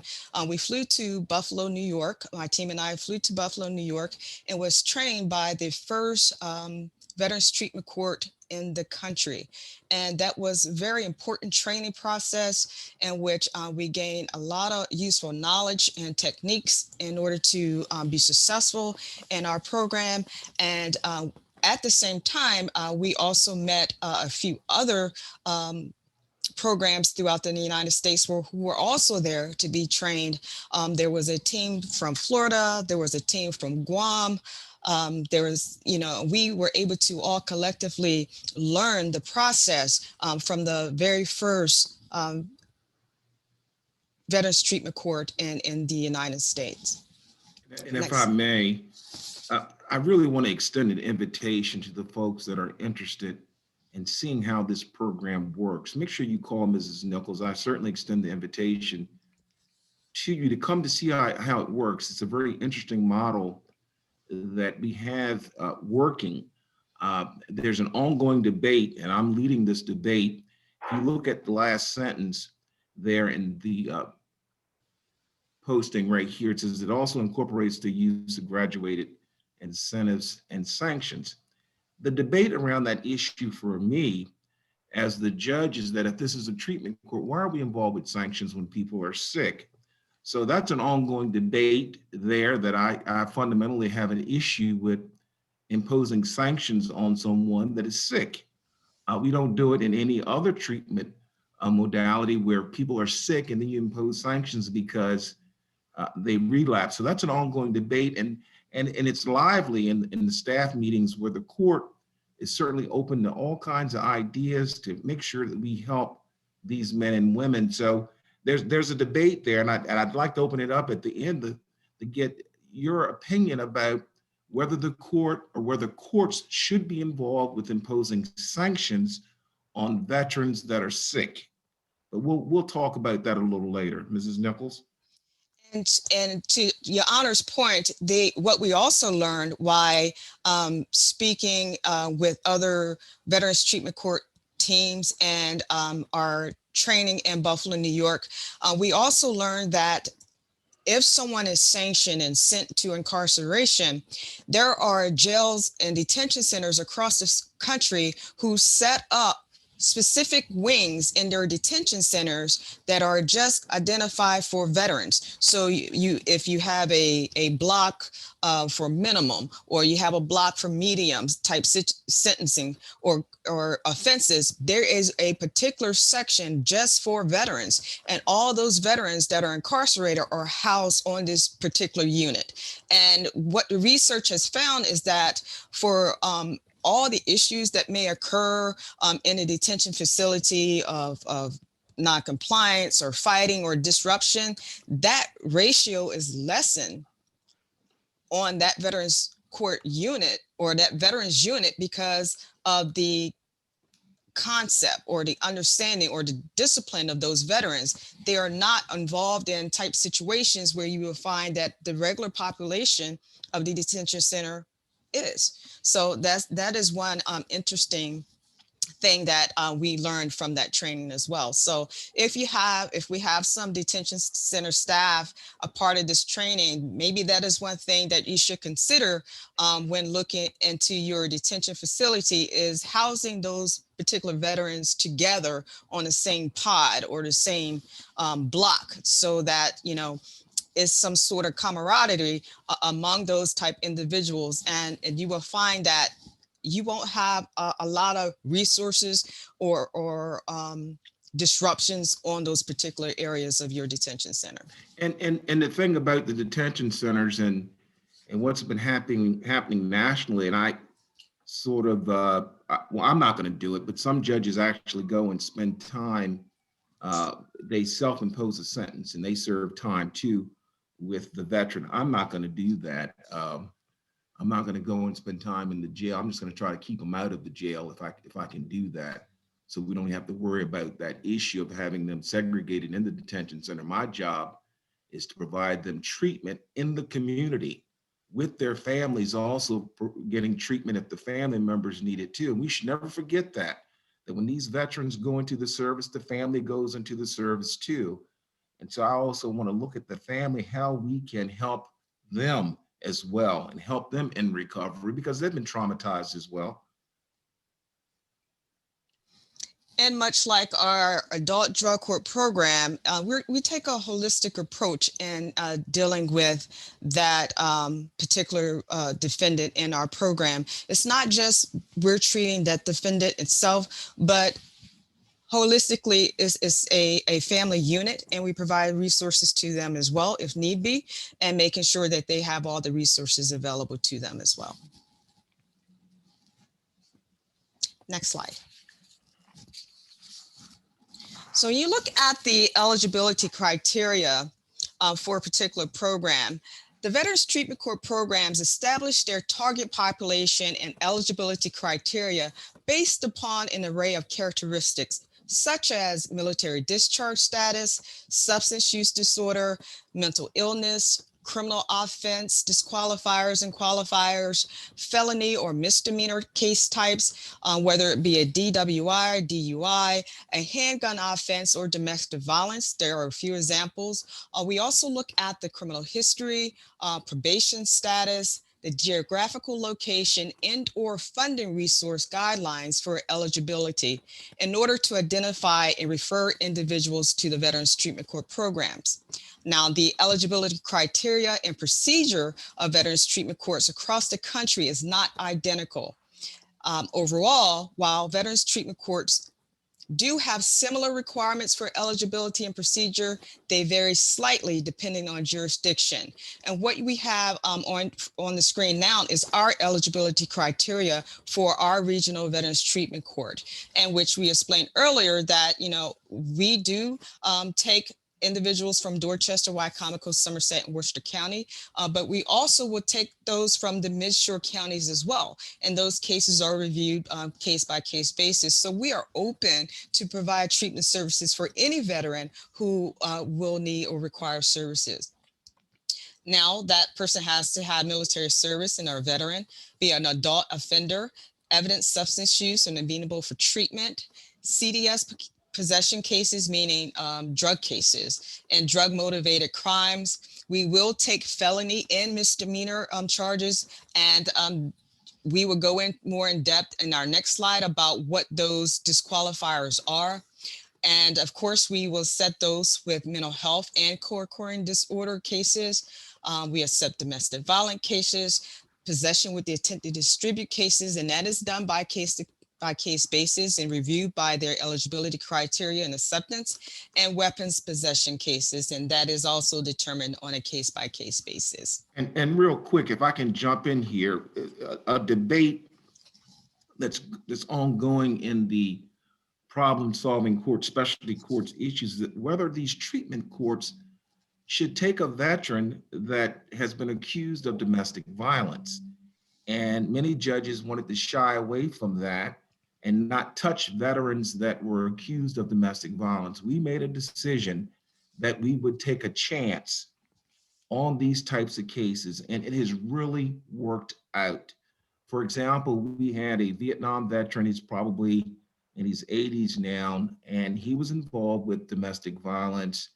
And what we did, we incorporated the wife in the treatment. She was engaged in the treatment. She wanted her husband to get well, and they've been suffering for probably 5 decades until we intervened and we had them together. And he was our first graduate from our Veterans Court, and he has done well. They're doing well as a couple in their 80s. So you will see some variations as far as criteria as to what the courts will do. We took the chance and let these men and women in with domestic violence issues, and it's really working out. We're really helping those folks. Thank you, Your Honor. Next slide. Next, we're going to talk about the offense disqualifiers. You saw the whole list of things that we would accept, but here's a list of things or offenses that we will not accept into the program. And they are violent crimes for purpose of disqualification. They include murder, rape, or any felony sex offense, burglary 1 through 3, first-degree arson, kidnapping, robbery, carjacking, first-degree assault, first-degree escape, child abuse, abuse of a vulnerable adult, and animal cruelty, and attempts to commit any of these crimes. Now, again, certainly, as I stated, Veterans treatment courts across the country differ and what they will accept and what they will not. But these are our guidelines of our program in which we will and will not accept. Next slide. The program structure for the Dorchester County Regional Veterans Treatment Court is that we accept criminal cases, again, from both districts and circuit courts throughout our area. And the Veterans Treatment Court operate on two models. We have the post-plea sentence defer, meaning that after a guilty plea is imposed, the sentencing is deferred pending program participation and completion. And we also accept those cases that are under violation of probation, meaning that after violation of probation is determined, sentencing is deferred pending program participation and completion. And what is also beneficial to us, if we have parole and probation agents who sees or notice someone on their caseload that would benefit from the Veterans Treatment Court program, they will oftentimes make a referral to the program that this person receives such services, because again, this is a specialized treatment court that the individual will not have those resources available to them under the normal case processing and or those services that they are not even aware of while being in the community. So it's a great resource for them to get linked into our program in order to get them on the right track.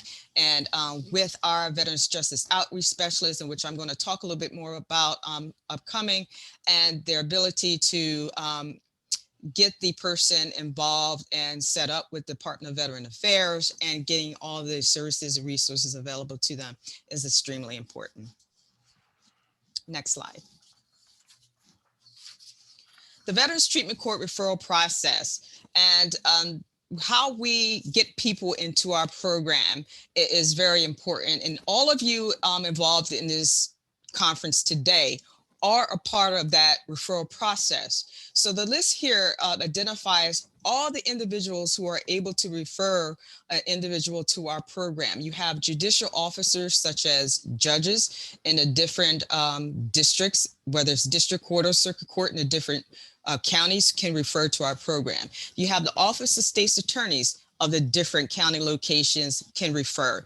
The Office of Public Defender as well.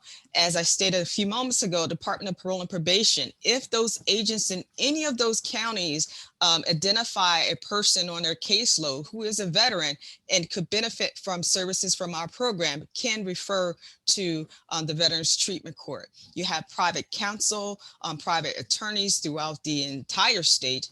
The local Department of Corrections is a huge referral resource in all the counties, because again, when that intake officer is doing the intake paperwork for that person coming into the jail, it's very important to ask that person if you ever served in the military. Don't ask if you are a veteran, because not everyone understands the definition what a veteran is. It's important to ask, have you ever served in the military? And that is how they will be identified and could be referred to the Veterans Treatment Court to receive services. We also have a resource available through the local law enforcement agencies. They have been provided with the information in regards to how to refer a person to a Veterans Treatment Court. You must understand that law enforcement are the first responders. They are the first people who come into contact with that veteran in crisis. So if that officer can identify that individual and make the referral to a Veterans Treatment Court is huge. Also, the commissioner's office with any other county in our jurisdictions, they can also refer, because they are also having that conversation during the intake process with that individual and have been trained to ask the question, have you ever served in the military? So if that is one takeaway that you guys can leave with this training today, is understanding that one main question. When you have the conversation with the individual, ask, have you ever served in the military? And that will open open up that general base for you to gather information and make the necessary referrals, if it's to a Veterans Treatment Court, or if it's to Department of Veterans Affairs, or if it's to a Veterans Community Resource in our community. That is the question to ask.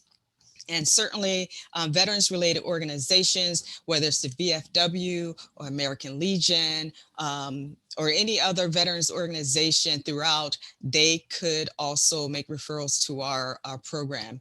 Nonprofit organizations, you have in our community an abundance of nonprofit organizations. They may be sitting down with the individual and having a conversation with them. That individual may be there to receive services for help with electricity payment or rent payment or what have you.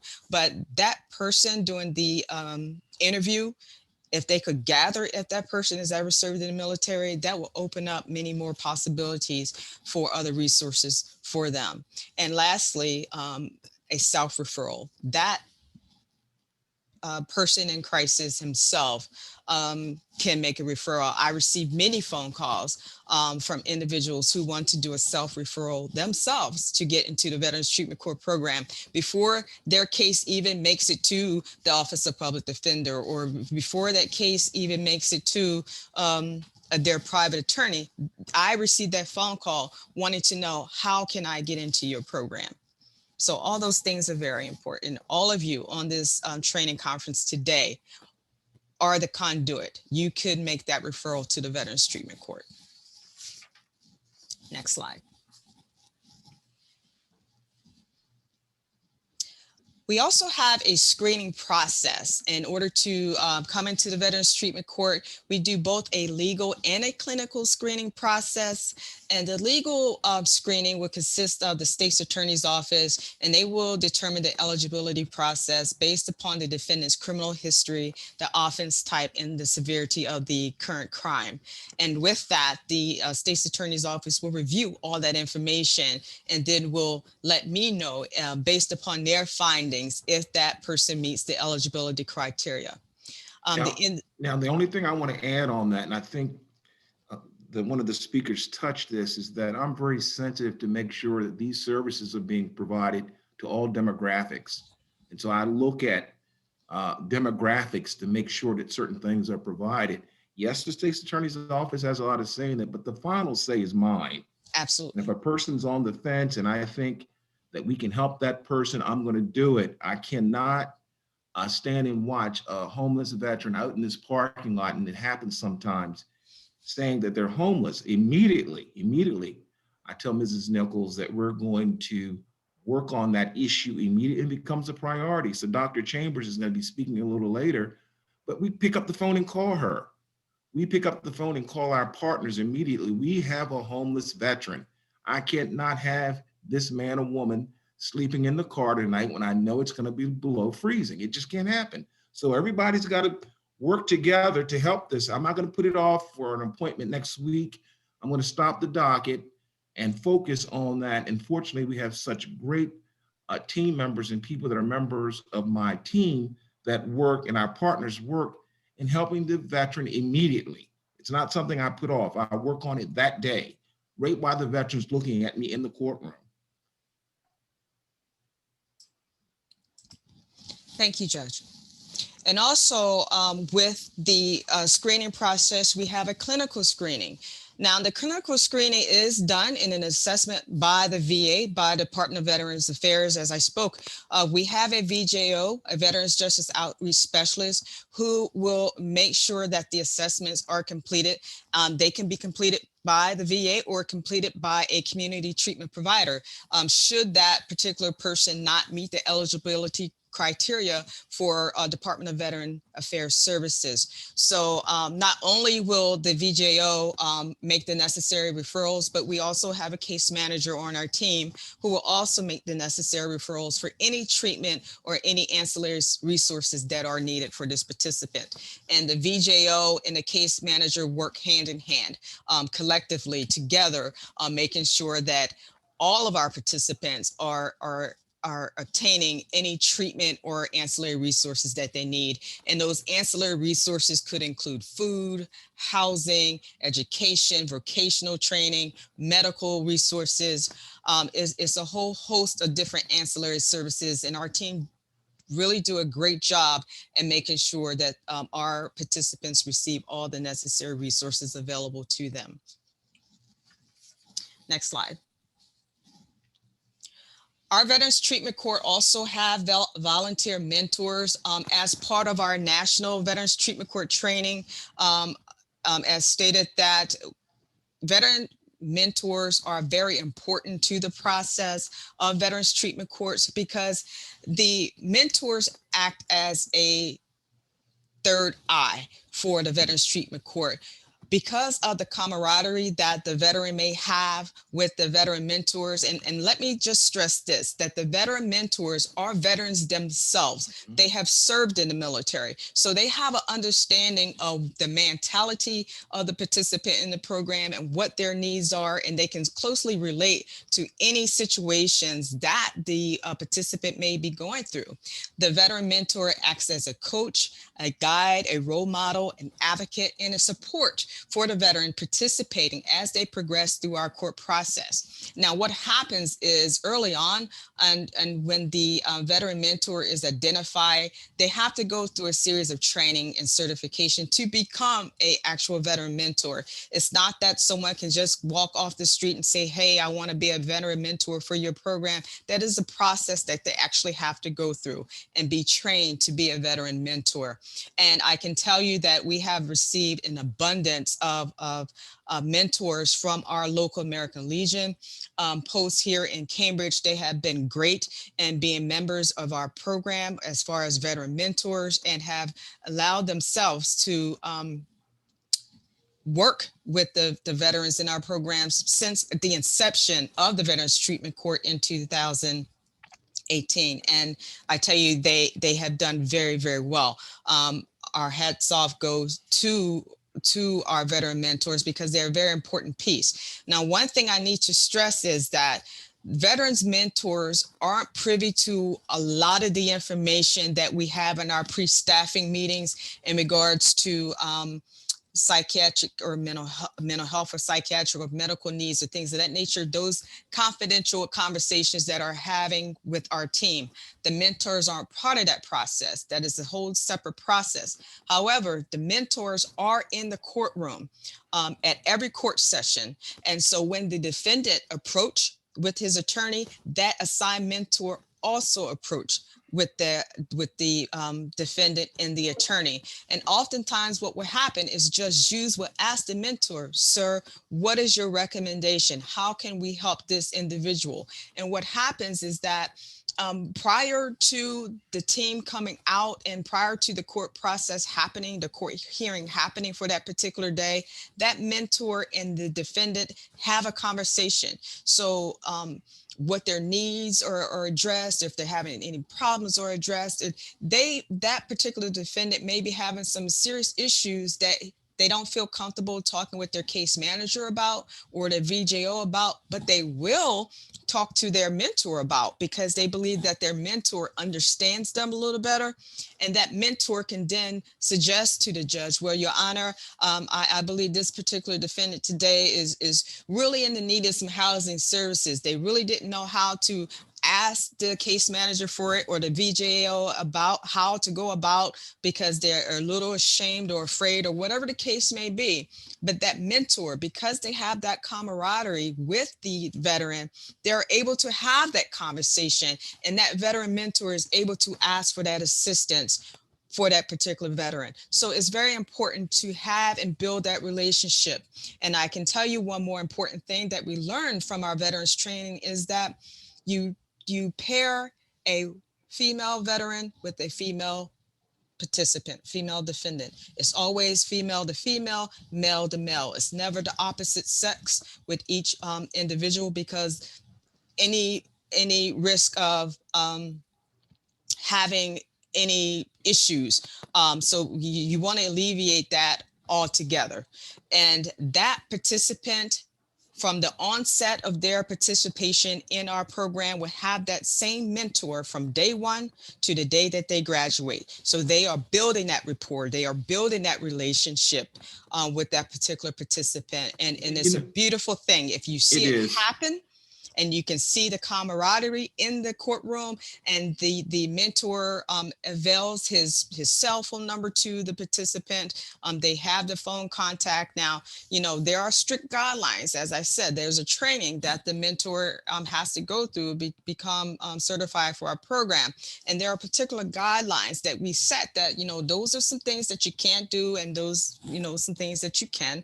But what's most important is that we stress, if there's any time, you know, we don't ask that they divulge all the conversations that they have with their mentor or mentee, but we do stress, and it's very important, if the mentee ever stresses to you that they're having suicidal or homicidal ideation, that you contact someone from the team, myself or the case manager, so we can immediately find resources and intervention for this particular person. So that is one thing that is stressed and is very important. Your Honor, you had something you wanted to add? I did want to add something about the mentors. They are very, very important to have a successful program. I had a new veteran come to the program and introduced him to his mentor from the American Legion. And it sort of shocked me what I heard the participant say to the mentor. He said, "Sir, do you remember me?" He says, "Do I remember you?" He says, "Don't you remember in Vietnam, as you were going in the jungle, I was coming out of the jungle?" And they looked at each other, because this was back in the 60s, and they realized they were in Vietnam at the same time, and they crossed paths, and they established a very good relationship as a result of that to over 50 years, and they remembered each other from Vietnam. So the mentors are very important. And like Mrs. Nichols said, in the research, the evidence shows that our female veterans should be matched with female mentors for a lot of reasons. And I've read the research, and it's true that our female veterans, many of them are victims of sexual assault and sexual battery, and they do much better with a female veteran as a mentor. They open up and they share with that female veteran. And so we do have female mentors as well, and they do a great job. It's really, they help the males as well. So if there's anyone in this training today who would like to become a mentor, please contact me. You will find I have my contact information at the end of the slides. You can contact me, and we would get you the necessary information to become a veteran mentor. If you have a family member who is a veteran and who would like to be a mentor for our Veterans Treatment Court, certainly you can refer them as well. Okay. Next slide. The Veterans Affairs have been very good to our program. I cannot say enough or stress enough of how the partnership with the Department of Veteran Affairs has been really great for the Maryland Judiciary. I went out on a limb and thought it was a great idea to ask the Department of Veteran Affairs and what resources they could provide to our Veterans Treatment Court early on when doing the research for our program, and learn not only could they provide a VJO, the Veterans Justice Outreach Specialist, to us, but they also agreed to provide a mobile Department of Veteran Affairs Vet Center. And this mobile center is a 40-foot mobile counseling center. It's absolutely amazing.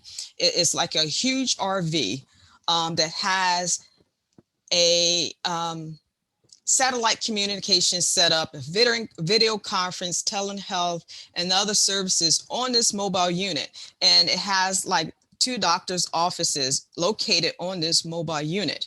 And say, for instance, you know, a person in the community is able to link into their doctor. And let me back up. Let me just say that within the counties that we cover, I have set up a schedule for our mobile vet center to be in Wycomico County. They were set up in the rear parking lot of the multi-purpose center, the district court area along Route 50, Route 13. And in the parking lot, this huge mobile crisis or mobile counseling center is set up. And you have people in the community or from the community who can come up and utilize this mobile counseling center. This is not just set up for our Veterans Treatment Court participants, it's set up for the entire community. Anyone seeking veteran services could go to this mobile vet center and receive services. They have counselors on that mobile vet center who could link you up with services, also could tap into the Baltimore VA hospital utilizing their telehealth services right on that mobile center. So as I stated, in Wycomico County is set up outside of the district court, a multi-purpose center, and Somerset County is set up in the area outside of the district court in a parking lot along Route 13. Easy access for anyone in the community. Also, in Worcester County is set up outside the community center in the Snow Hill area. And of course, here in Dorchester County is set up in the parking lot adjacent to Route 50 and the Walmart. So in each one of our counties that we represent, this mobile center will go to that respective county once a week and meet with those in a community. So I'm gonna stress again, this mobile vet center is not just for Veterans Treatment Court participants. It's available to everybody. So, you know, certainly make use of it. If you have someone who is in need of services and don't know what they qualify for, they can certainly go to this mobile vet center, or again, contact someone at their local VA outpatient center, whether it's in Pocomoke or Cambridge. But understand that this VA mobile vet center is available to everyone. Now, disclaimer, I must tell you that since COVID, we have not been able to send them out. They have restricted their services since March of 2020. So the mobile vet center isn't up in the community making that face-to-face contact with individuals because of COVID, but we still are able to provide resources for them. Okay, next slide. Here on this slide, we identify what the Veterans Treatment Court team composed of. Who are the necessary players to make a Veterans Treatment Court team? And you have the judge, the court coordinator, which is myself. We have an assistant state's attorney who's assigned to our team, assistant public defender assigned to our team, the Veterans Justice Outreach Specialist, as I said, that is sent by the Department of Veteran Affairs, Baltimore Hospital. It is absolutely amazing that the relationship that we have now formed, and understanding anyone who works with other partners in the community, when you can partner with a federal agency, that's really good, and receive those federal resources, that's really good. So if you can utilize whatever resources available to you, please do so. We have a case manager. We also have a assigned parole and probation agent, and that agent is the same agent representation on our team. And although we work with different counties in our district, that agent is the liaison to all the other agents in our jurisdiction. We also have a mentor coordinator. We have representation from Department of Labor, who you will hear from later in this training today, who sits on our team as well. The Department of Labor has been very gracious in providing resources to our Veterans Treatment Court program, and the Department of Labor help our individuals find jobs, find employment, vocational training, other resources, getting them enrolled in school and college courses, and whatever other benefits that they qualify for. What many of you may not know, and this is something that I learned early on when putting this Veterans Treatment Court program together, is that every state has a Department of Labor, and within that Department of Labor, they have a Veterans Division. Did not know that. You know, just thinking that Department of Labor is just for individuals in the community itself, but they have an actual division just for veterans. So, you know, if you're working with someone in your community or in your organization who may need a job, contact your local Department of Labor, and they have a veterans representative who will help them with employment. We also have on our team a local treatment provider representative. We have also local law enforcement on our team as well, who is the liaison for the other law enforcement agencies. If we have issues with warrant status or anything of that nature, that law enforcement officer can have a conversation with any agency that that warrant or any criminal case or whatever is going on. They can have that conversation. And lastly, we also have a representation from our local detention center. We have a representative who sits on our team who also act as a debt liaison to other detention centers if need be, and have that conversation if there's someone in their jurisdiction who could benefit from services and things of that nature.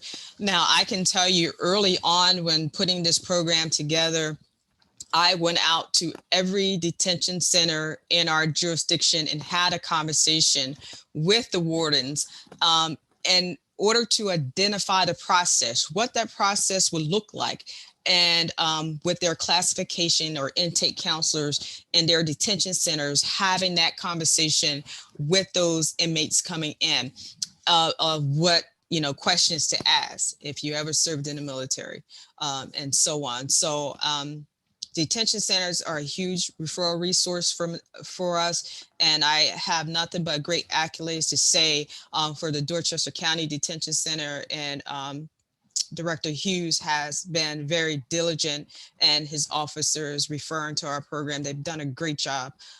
So all of these individuals that you see on this slide is very important. They are very important to have as a component of your Veterans Treatment Court team. Have we gone past our time? We're past our time, aren't we? Here's That's okay. But here's the only thing I want to add, and the VJO stuff, Mrs. Coles went over that. Yes. I just want everyone here to understand that this team approaches this task, this job, with kindness and patience. I know that sounds corny and old-fashioned, but being kind and patient and making the veterans condition a priority, and we listen. Real simple things that we were taught as children, just being kind to these veterans, being patient with them and not letting their condition deter you from wanting to help them. That's why they need our help. So I appeal to those folks, and I thank those folks that are working with our veteran population to be kind, to be patient, and to listen to them. And with that, we can help these folks. And that's our goal. And I know that's old-fashioned, old-timey. Some people call me that, but I think that works, that I actually listen to what they have to say, you know, and take the time out. If it's 4:30, 5 o'clock or later, we'll do that. Okay. And I appeal to those folks that are listening to this, that back up sometimes and you do your own self-assessment. Was I kind today? Am I being kind? Am I being patient? Am I listening? And that's the way I approach it. And I appeal to you all to do the same. And I can just add one more thing to that. If you, again, the invitation is open to anyone who wants to come and observe the Veterans Treatment Court process. We have court on every other Tuesday at 3 p.m.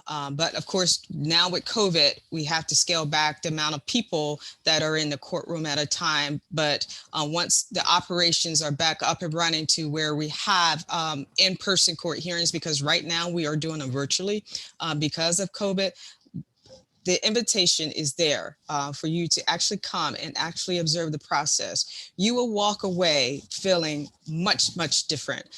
It will leave you with just identifying just self. And I can tell you, we had one experience in the courtroom of one of our participants who suffered from PTSD. And that individual actually had a breakdown in the courtroom one day. And it was absolutely moving. If anyone, I just can't put into words the emotion that individual brought to the courtroom that day. And everyone from participants to team members to court staff. It was just absolutely heartfelt, and it was not a dry eye in that courtroom that day. I can tell you it was very moving. And this is why we are here. We are here to help. We are here to help those who have served us. It is our responsibility to serve them. And if that is what you can walk away with today, understand that. That is our responsibility, not just ours as a Regional Veterans Treatment Court, but it is yours as well as being a member of our community. Provide services, lend a hand, do what you can do to help someone in need. Not everyone is going to verbally express to you what their needs are, but you're going to have to understand how to make that connection with them and listen, have that ear, take the time and be there for a veteran, and it will make a difference. So I again want to extend the invitation to you to actually come and observe the Veterans Treatment Court process happen, and you will walk away with the same feeling that I have expressed to you today. So please come. Thank you, folks. Wow. Really an inspiring presentation, inspiring work that you've undertaken, and so important, not only for the defendants, but for us as providers, recognizing the complexity and the humanity that everybody brings to their own situation and their own battles. And, you know, this is a different battlefront, right? The battles of addiction, and you guys are their groups, you're their support. And this is an incredible program to help them succeed. So I thank you. Thank you. Thank you. Thank you for allowing us to speak today. Yeah, thank you. Thank you. So we, as you've noticed, are way off course in terms of our agenda. So we're just gonna, we really want to hear from all the speakers. So we're gonna forego our break and we're just gonna continue with our speakers. And if we do not have time to make it to the breakout groups, we can continue that discussion another day. So with that, I want to introduce our next speaker, who is Joseph Allegretti. And in Caroline County, Judge Newell, his problem-solving court coordinator, John Darling, were interested in helping veterans as well. They did not do a certified program, but in their own way, they reached out to work with veterans that came before them in their court. And Mr. Allegretti was asked to speak as a mentor to those veterans who were in the Caroline County Problem Solving Court program. Mr. Allegretti is a Naval Academy graduate, a former Marine, an engineer, and a substance abuse counselor. He has worked, as I said, with the veterans in the Caroline County Problem Solving Court. And what he did is he would meet with the veterans who were in this general program and provide additional assistance and support as someone who understood the military culture and addiction issues. Before we ask him to speak, I would like to share with you a video that kind of highlights the impact of having a mentor and working with them in court. So Kelly, if you wouldn't mind showing the video, we'll do that before Mr. Allegretti joins us. Thank you, Belinda. Was there anything else that you wanted to say about the video before I start? I think, and to honor a gentleman that is featured in the video. Yes, I'm that sorry, recently I passed. did. Yes.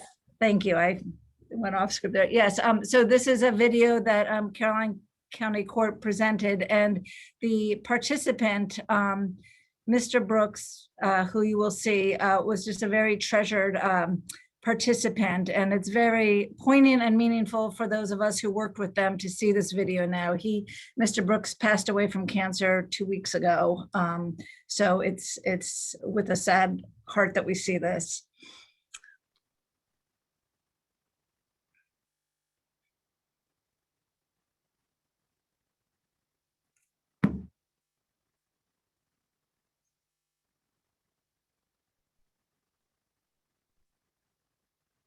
Give me a minute here. We're having a little technical difficulty.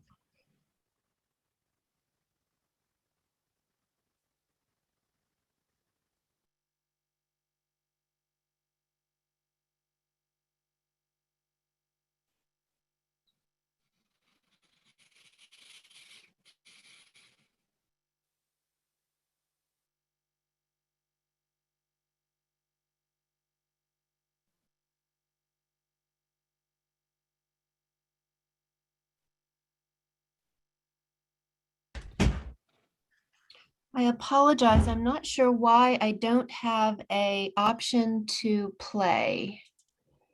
Here we go. Here we go. Can everybody see this now? I inherited a problem-solving court when I took office 2 years ago, and made some revisions. I think tightened up a few of the components and tried to have a little more accountability. And so once the basic program was sort of back up and running, we were getting some decent numbers of people and some decent results. And then I've been considering from the outset whether we could open up a veterans track. The day came when Mr. Brooks appeared in front of me for a sentencing for an offense, and he's got a fairly lengthy record. And he showed up and more or less was expecting to go to jail, I think, for a year. Was fairly sure what his expectation was. And I was really done. And when I was standing up in front of Judge Noel, and I had told him, you just go ahead and do whatever you got to do, because there's nothing I can do for myself anymore. I told him I was just done. If I send him to jail for 12 months today, 12 months and 1 day from now, he's going to get out. He's probably going to walk straight to the witness board. He's probably going to walk straight back in that cycle. And I just thought maybe there's a chance we could do something else. And I asked him whether he was willing to do that, because we were going to ask a lot of him. And he sort of straightened up his shoulders a little bit and said, "You really think I can do that?" I said, "Yeah, I think you could, but let's find out. If not, there's really no harm. We're just back to the year in jail. It's still going to be there if you can't do it." And he said, "Well, I'd like to try." And he did fantastic. He became basically a leader within the other people that were there. And unofficially, he became a sort of a mentor for everybody, even though we had Mr. Allegretti serving as our formal mentor. But Mr. Brooks came. He was on time. He made all his appointments. He did well. He maintained his sobriety, and I'm happy that now that he's graduated, it's been a couple months, and he's out still doing really well. Since I've graduated, I'm communicating with my kids. I go once a month. I go up to Ellesmere VA Hospital. You got 4 World War II veterans that still living, that don't have family. Come and visit them or nothing. I go up there and spend all day and push them around and take them to eat on a volunteer basis. I'm active in the church, you know. I mean, it's just been something that, and it all started right there because, you know, going to court, and, you know, I still can't get past the point that when Judge Noel said, "I'm going to give you a ray of hope," he saw something in me that I couldn't see, and he brought it back to me. And that's my story. And I really do want to, you know, thank, you know, everybody who was behind me, especially Mr. Joe, the VA representatives. There was a lot that he brought to my attention that I needed when I was in this program, that now I'm utilizing a lot of tools that he gave me that I earned, but I didn't know about until I went through this program. So I'm in recovery myself, and I share that with anybody. You know, I don't think our veterans get enough help. You know, they put their lives on the line for us, and we do nothing for them. Well, they're doing more now, but it's not enough, you know. So they need good help, and they need somebody that's an advocate for them. So that's why I'm here.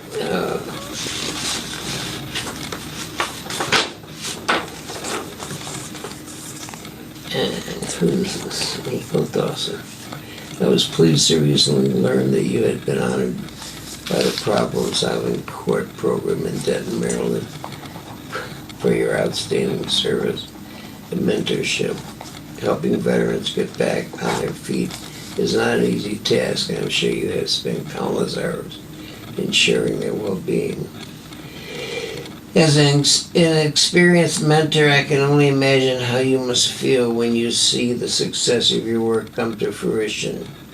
On behalf of your Alumni Association, I would like to offer my most sincere congratulations on your achievement. The United States Naval Academy has a long tradition of distinguished and accomplished alumni. We are very pleased to count you among them. Thank you so much.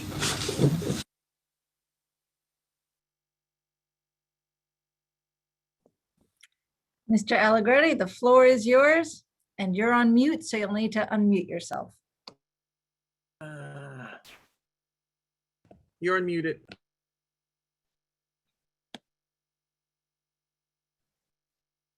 You should be unmuted now. Can you hear me?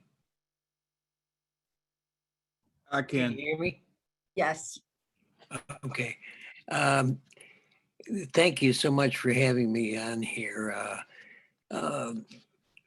Most has been said what I started with back in 2000 and late 2017, early 2018.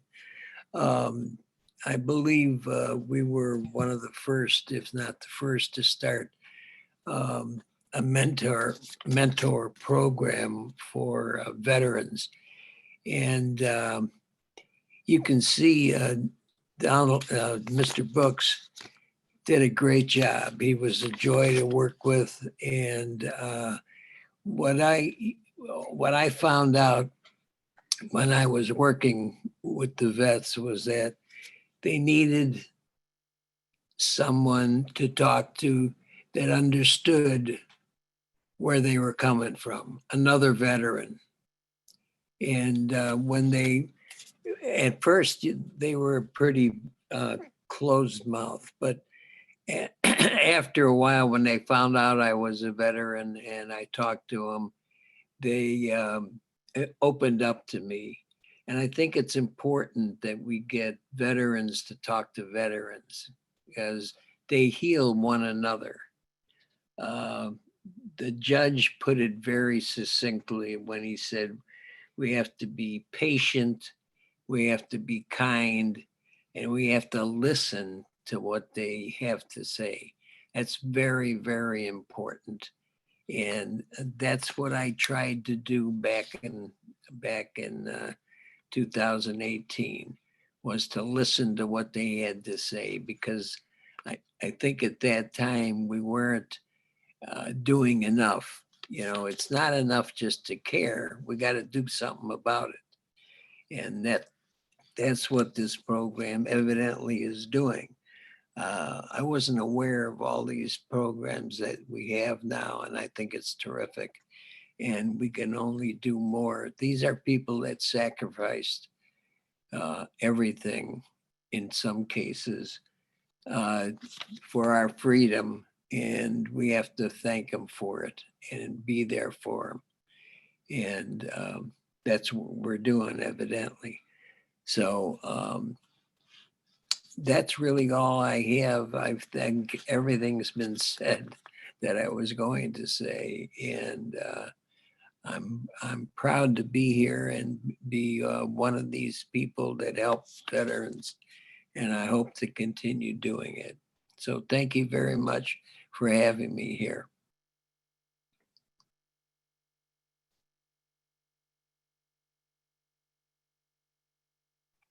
Thank you for your service, Mr. Allegretti. I will be introducing the next speaker, so we're just going to move along here. Is that okay? I think I'm the next one introducing. So I'm introducing Ms. Sharon Eggerson. So Sharon Eggerson is the third child of 7 to the late George and Ruby Wolford of Cambridge, Maryland, the wife of John Eggerson and the mother of Rebecca Logan Drayton. She has 4 degrees, an associate's degree in career aerospace ground equipment technology, and a bachelor's degree in business management with human resource development, both earned while in the military. After retiring, she obtained a bachelor's degree in psychology with Christian counseling and a master's in pastoral counseling, life coaching. Mrs. Eggerson enlisted in the United States Air Force in June of 1975, but entered on December 9th of 1975 due to a back injury. She retired in October of 2002 with more than 26 years of service and obtained the rank of Chief Master Sergeant, or E9, which is the highest enlisted grade you can obtain, representing only 1% of all enlisted members. More than 12 years of her career was spent in Germany and the rest of the middle states, which is Texas, Arkansas, and Louisiana. But her final assignment was at Langley Air Force Base in Hampton, Virginia, the Air Combat Command Headquarters. She was assigned to manage personal, equipment, training, and deployment of troops in her career field at 41 stateside Air Force bases along the southeast of Asia and Pacific Air Command bases. Upon her retirement in 2002, she did two things. First, she took care of her mother, who was very ill, and second, she started a business of refurbishing aerospace ground support equipment that she worked on throughout her career. In 2005, she obtained a partner and moved the company from Maryland to Georgia, where it is still in operation. After more than 14 years of managing the company from Maryland, she stepped aside completely in 2016 to focus on her employment with the state of Maryland as a disabled veteran outreach program specialist. And in 2017, she was promoted to disabled veteran outreach program specialist representative. This new position allows her to continue to work with veterans with significant barriers to employment and business owners and hiring managers. She takes great pride in what she does to help veterans, their family members, and caregivers to get the help that they need. So let's welcome Ms. Sharon Eggerson.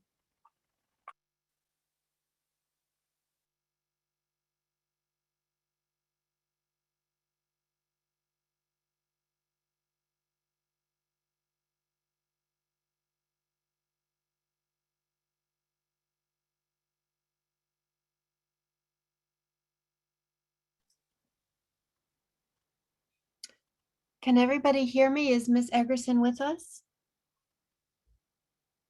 I hear you, but I don't hear her or see her. Okay. Yeah, let me see if let me see. I'm sorry, I was still on mute. My problem. Can you see? Can you see me and hear me?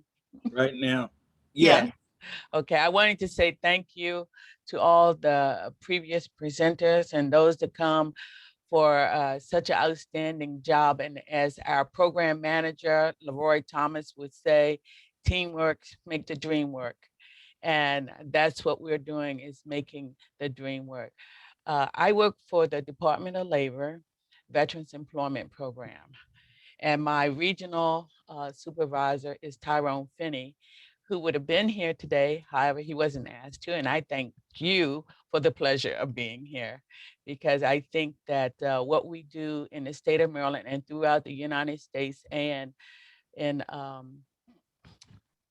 Panama and Puerto Rico, that is the best kept secret in the world, the American Job Centers. Okay, next slide. I'm going to talk about the purpose and mission statement and our core values and all these things you see on the list and how we operate. And hopefully I'll have time for questions at the end. Because I think that if we can get this word out a little bit more, we can help all the veterans in the state of Maryland to achieve their dreams and get the services they need. Next slide. Our purpose is under the Title 38, and it defines that we will give services to veterans, their eligible spouses, and caregivers to perform outreach to them and employers. We also work with the Department of Labor Job for Veterans State Grant Program. It's not a service, it's a state grant, and it's a non-competitive staffing grant. It also is available to not only just the veteran, but throughout this presentation, know that eligible spouses and caregivers fall into all our programs. Next slide. A part of our purpose is to assist transitioning service members, again, veterans, their eligible spouses and caregivers. I think one of the presenters had said that family, and that family, eligible spouses, and believe it or not, we do help their kids on occasion, are a part of what makes the military member a valuable asset, because if it wasn't for family in the background supporting those veterans and making sure that they can meet the needs of their responsibilities, then we would probably fall, because it do take a team to make it work. We also work with the reserves and the National Guards, and we do not have such a stringent requirement as the VA have, as far as medical treatment, that you have to have 24 consistent months of service, because we know that in most cases that's really hard for a reservist or National Guard member to obtain that consistent service. But I do know that they serve 20 plus years in their jobs, and I think that in all essence they should be afforded VA care when they serving, and not just when they're called up. We provide employment assistance in the way of USERA, which is a program that help our reservists and National Guards to understand that when they are deployed for their jobs, that when they come back, the employer has a legal responsibility of ensuring that they have a job to come back to, and that is equal to or better than the job that they left. But they cannot just say, because you were deployed for 6 months, we gave your position to someone else. If that's the case, then you need to find them another one, and that's the legal law.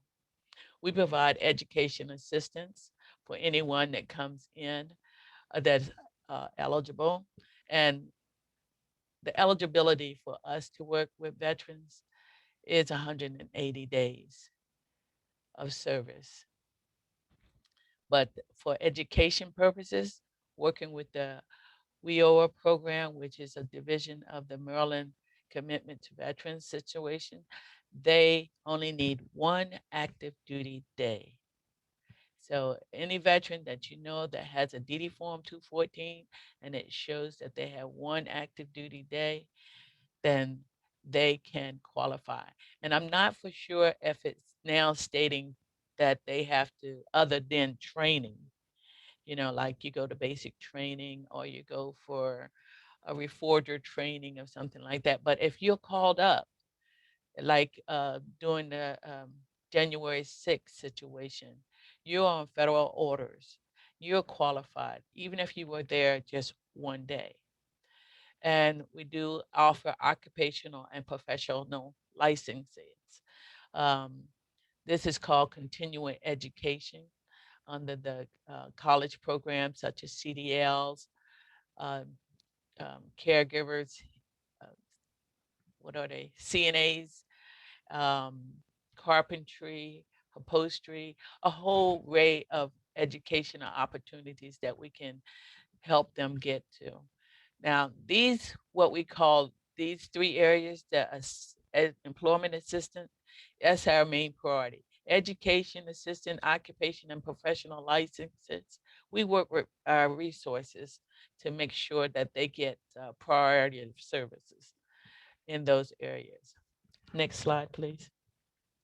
Our mission statement: to support the transitioning service member, veterans and their families by providing resources to assist and prepare them to obtain meaningful careers and maximize their employment opportunities, and to further advocate employment, training, and educational opportunities with businesses by promoting the advantages of hiring veterans. I love it when I go out and I get to tell employers that I'm working with veterans, and that's my only job, is to ensure their employment, to help them to transition back into civilian life and or to get back on a stable platform. And when I tell them, a veteran brings with them discipline. They are usually going to show up, if not before time, on time. and they're going to be consistent in coming to work. They're easy to train because they have been trained. They have been in environments of training. So usually it's just minimum training that they will, and minimum supervision that they will require. So, and that's a plus for all veterans going into employment for any employer. Our vision statement is to create and maintain an elite informed team of professionals who are committed and equipped with the knowledge, skills, and ability to assist veterans and their families by connecting businesses, creating a positive employment network for our veterans population. I have several team members on this conference, and I tell you, we on the Eastern Shore, we're divided into two regions, Lower Shore and the Upper Shore, but we're one region, the Shore team.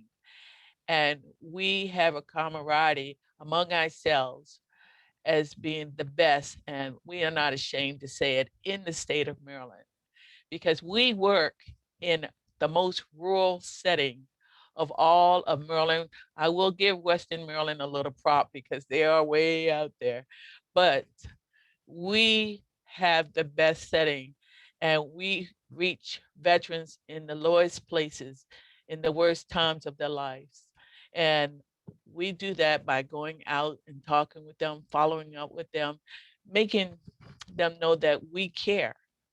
And it's not just about the job. We're going to get you employment, but we want to make sure that you, the veteran, and your family are safe and prospering in your environment before we can do that. And we do that by a lot of different means. Next slide.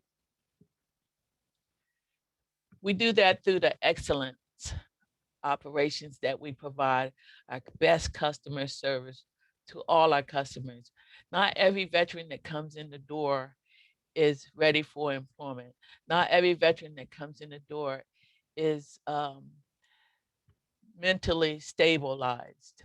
And we have to ensure that doing the assessment of veterans, that we're providing the best and the excellent rapport with them from the beginning, with a nice strong handshake and hi, how you doing? How can I help you today? What brings you to me today? And oh, by the way, I'm a veteran too. When you say that I'm a veteran too, that breaks down half the wall that stood between that veteran and myself. And we move on from there to show that we're going to do everything possible to get you a job or get you into training. And by taking pride in our work and representing our organization in good faith, we do that each and every day we encounter a veteran, whether we're on the clock or off the clock. And I'm sure my counterparts can tell you that when we're off the clock, people who know us or know that people, other veterans that know other veterans that are suffering and need our help, they refer them to us on the spot. If they see us on the street, I got a veteran for you. I need this person, they're homeless or they need a job or their house is falling down. Can you find someone to help them? You know, and even though, like I keep saying, our specialty is employment, we provide a true wraparound with the resources available to us. And as I said, teamwork does make the dream work, because when we meet with our counterparts across the bridge and they give us some tips on what they're doing and we give them tips on what we're doing, we come together and utilize those tools in our toolboxes to get the best out for our veterans. We're consistently in training in our positions to find out resources like we understand right now cybersecurity and the medical field are really hurting for people. We get this training on how to help them. We get training in how to do federal resumes, do regular resumes, and we offer this training to our veterans and their qualifying spouses and caregivers. And finally, empowerment. We want to equip our customer with knowledge and the drive to stand alone and improve their lives and or their businesses. And I'm sure, I don't know if that's later on in the slides, but we offer free entrepreneurship training towards any veteran and their spouses for starting their own businesses. This training is a 8-week training. It's only offered once a year on the shore. We start taking applications in June, and the training starts in September. I've seen numerous veterans go through this program, and their businesses are still running, anywhere from dog training to interior decorating. Next slide. This is our staffing program.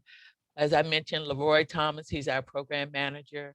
Our regional leaver, and leaver, by the way, means local veteran employment representative, is Tyrone Finney. He's the best of all the regional managers, and we're lucky to have him.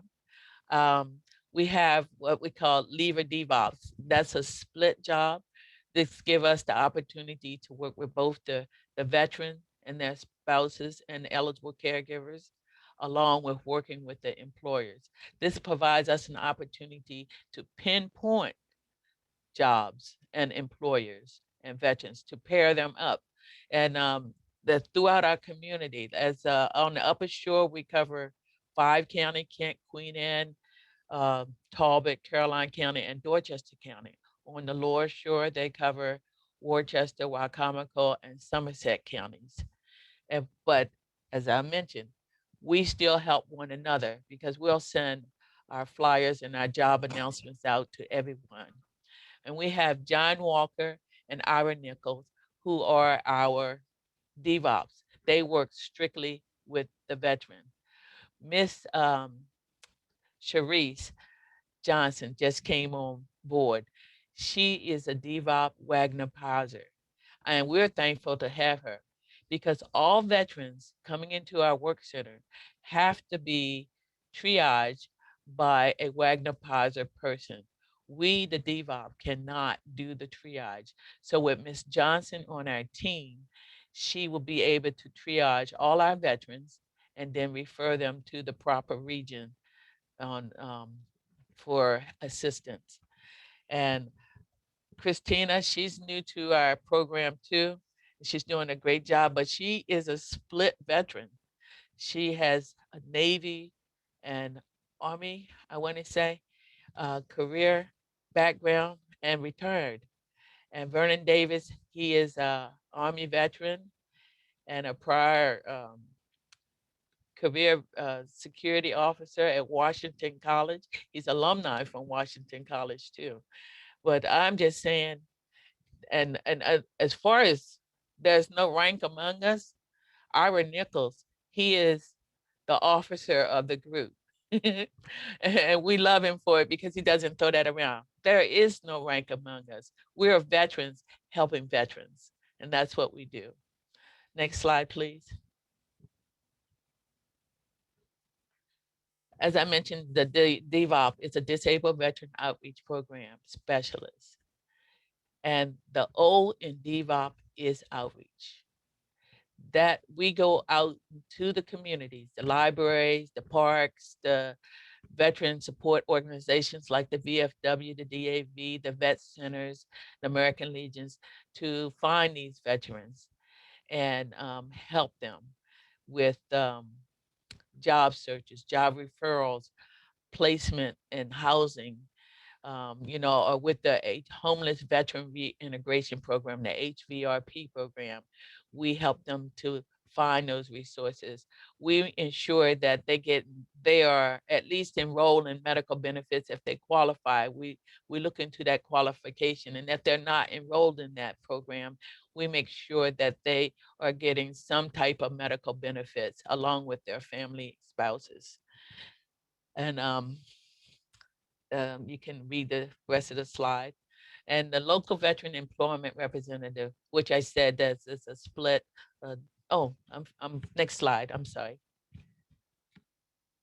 The leaver, like I said, we work with the employers if you're just a straight leaver, but we are DVOP leavers, so we can work with the employers.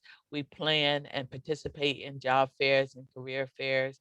We establish hiring events. Now we're doing them virtually. And I mean, we have turned our life around. When we started this pandemic, I think the veteran program was the first to transition completely in one day. We were already doing outreach. We already had laptops and phones because we are out of the office more than 70% of the time working with veterans in all the locations that we're responsible for. We coordinate with unions and apprenticeship programs and schools for apprenticeship programs to get people into training that we know is much needed on the shore. For instance, we have over 150 vacancies for welders. We have training programs set up, not just for veterans, but anyone interested to become a welder. And welding is not just a job, that's a career. It makes good money. It's long-term. These facilities that are hiring welders, they're looking for top grade people. And when we send a veteran to them, they're excited about getting them. And so we inform federal contractors and state jobs. We let them know about these things that are coming up. And as mentioned earlier, we have all been trained in how to prepare a federal resume. And that's no easy task. It's a book, you know, when you're doing a federal resume. And of course, we promote credentializing and licensing, such as the CDL programs and CNA programs and things of that nature. Next slide, please. This is how we operate. Our work consists of services and partnership with local, state, and federal agencies to perform our mission to include, but not limited to, job clubs and career fairs, veteran service organizations, colleges and universities, community partnership, and government entitles. Next slide, please. As I said 100 times already, probably, our ultimate goal is to meet the needs and the goals of the veterans, eligible spouses, and employers. Our goal is to get them employed, to provide individual career services for veterans, job development as a leader, a leaver for veterans, particularly those determined to be job ready, and after receipt of individual career service from a DVOP specialist. Now, when we say job ready, we mean that all those other things in your life, your homelessness, your medical, lack of following your disabilities, lack of seeking mental health treatment, these are things that we look into before finding your job. Getting your job, employment, prior to finding you a place to live and ensuring that you're getting medical treatment for what's going on in your life is a priority, because I don't want to send you to an employer and now all these other things on your background is what's holding you back from performing your best, because you're worried about your housing, you're worried about your medical or your spouse. You might have a spouse at home that requires medical attention, you know, or it's not working, but it could go to school or just need some training. We can help with that. We offer a full range of employment and training services to our veterans, our transitioning service members, and other eligible persons. I keep saying caregivers, but I haven't explained caregivers. Caregivers is the one that is taking care of a veteran. It can be a spouse, it can be a family member, or it can be someone that they have just, that's just taking care of the veteran. So it doesn't need to be a family member or a spouse that's caring for the veteran. I know quite a few young ladies that say, I'm taking care of Mr. So-and-so. And I say, are you related? No, I met him at a coffee shop and he mentioned that he needed someone to help him around the house. So I am doing that and I take care of their mail and all of this. And I wanted to know what I can do to help this veteran. And at that point, that's when I asked them, are you the assigned caregiver? Have you been recognized by the VA as a caregiver? If not, let's get that taken care of so that you're not suffering from lack of funds or, for the care of this veteran, that you're coming out of your pockets to pay for this veteran's care and transportation and whatnot. Next slide, please. I know I've said a lot, and there's some things that I didn't say. It's during our assessment when we're talking to veterans, one of the main things we do is we do assess their mental health capabilities. Because veterans come in the door at all levels of disabilities.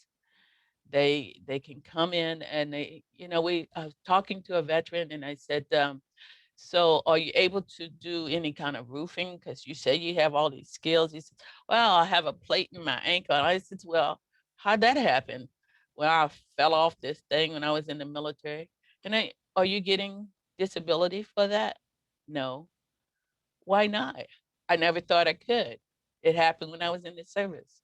See, I love the VA and I love the veterans program, but the veteran hospital do not encourage the veteran that they're treating for service-connected disabilities to go file for compensation and disability. And we make sure that if we can't help you no other way, we're gonna wrap around that disability for you, help you with that paperwork so that at least you have some finance coming in. If you got hurt while you were in the military, you have every right to file for compensation and disability. And that's where we're at in helping you there. We work with all the staffing agencies in the areas. And if we're not working with them, if they don't feel comfortable going to the VA or one of the community services like Miss Shore Behavior Health, we make sure that if they are a religious person, that they're talking with their clergy to get some help. But we recognize it and we make sure it does happen because it is very much needed. And I thank Judge Hughes and Ms. Nichols for allowing me to be a part of the veteran treatment program because it's tremendous what we do in helping the veterans to find a stable footing while they're in that program and after that program. And we take pride in being a part of that process of helping veterans because you have to understand that we all fall down. The matter is getting back up, finding the right resource to help you get up and help you to maintain stability in your life, to be a part of your life, to go back to your family and say, I'm making it. And that's where we come in as the Maryland Veteran Program. Thank you. Any questions?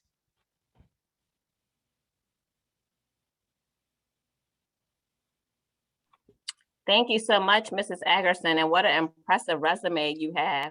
And I love when you just said we all fall down, but we all must get up as well.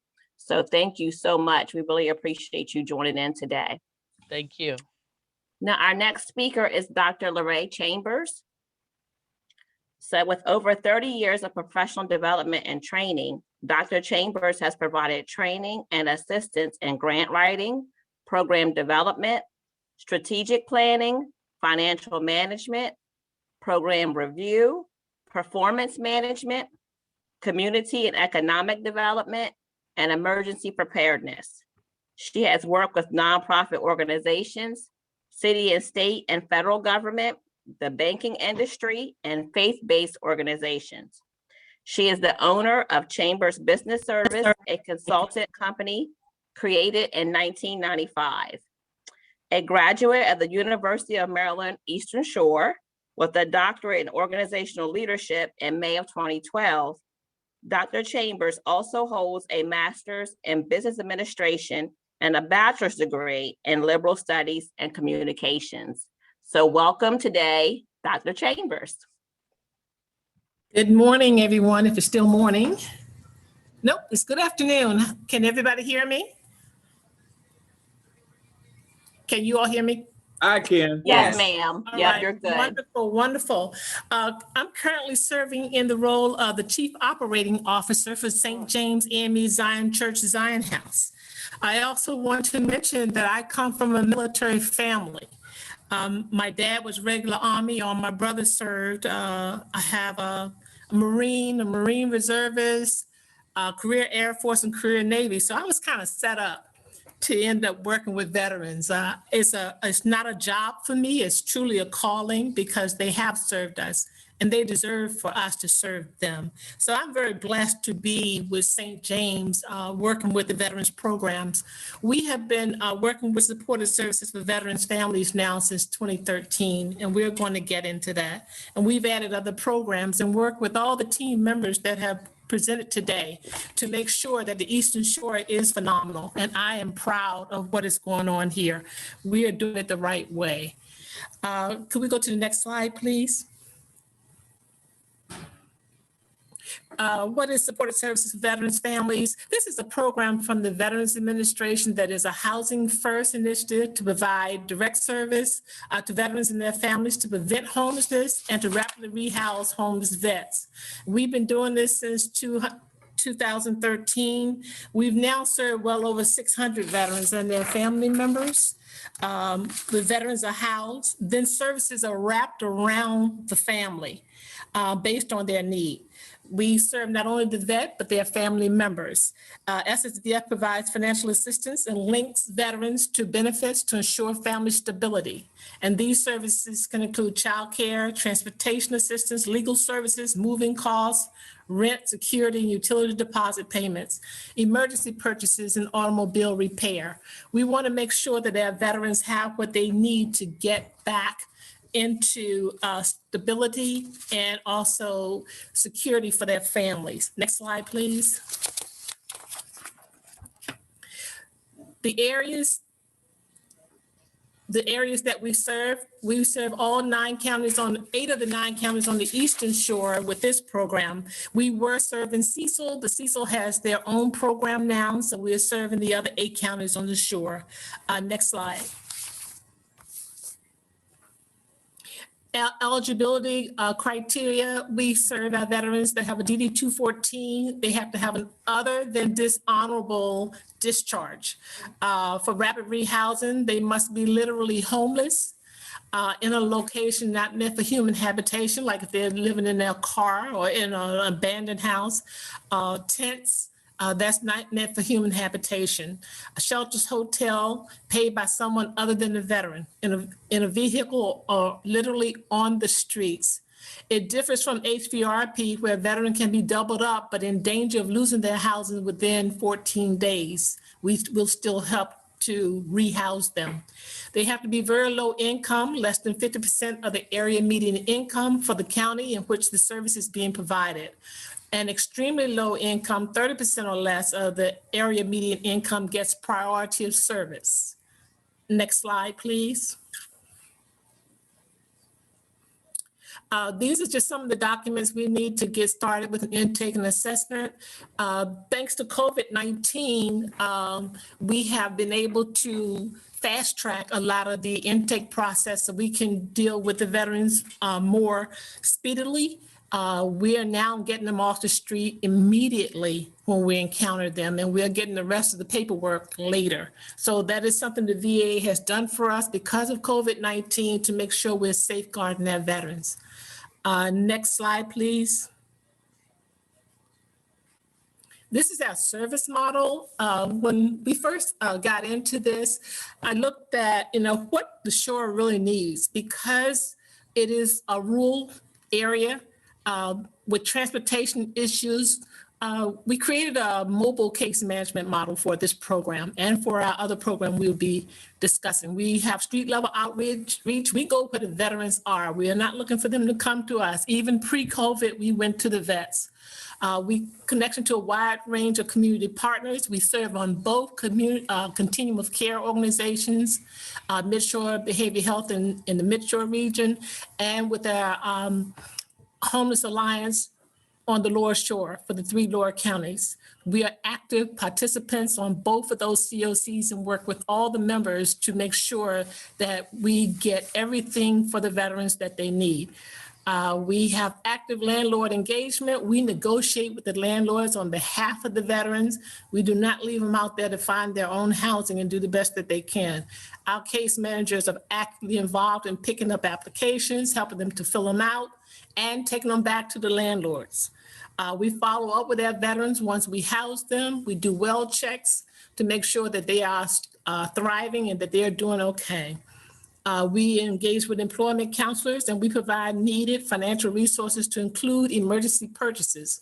Those emergency purchases are, we put them in apartments, but we make sure they have beds, they have linen, they have supplies to set up their kitchen so that they can cook their meals, and we connect them to food sources to make sure they have food to cook.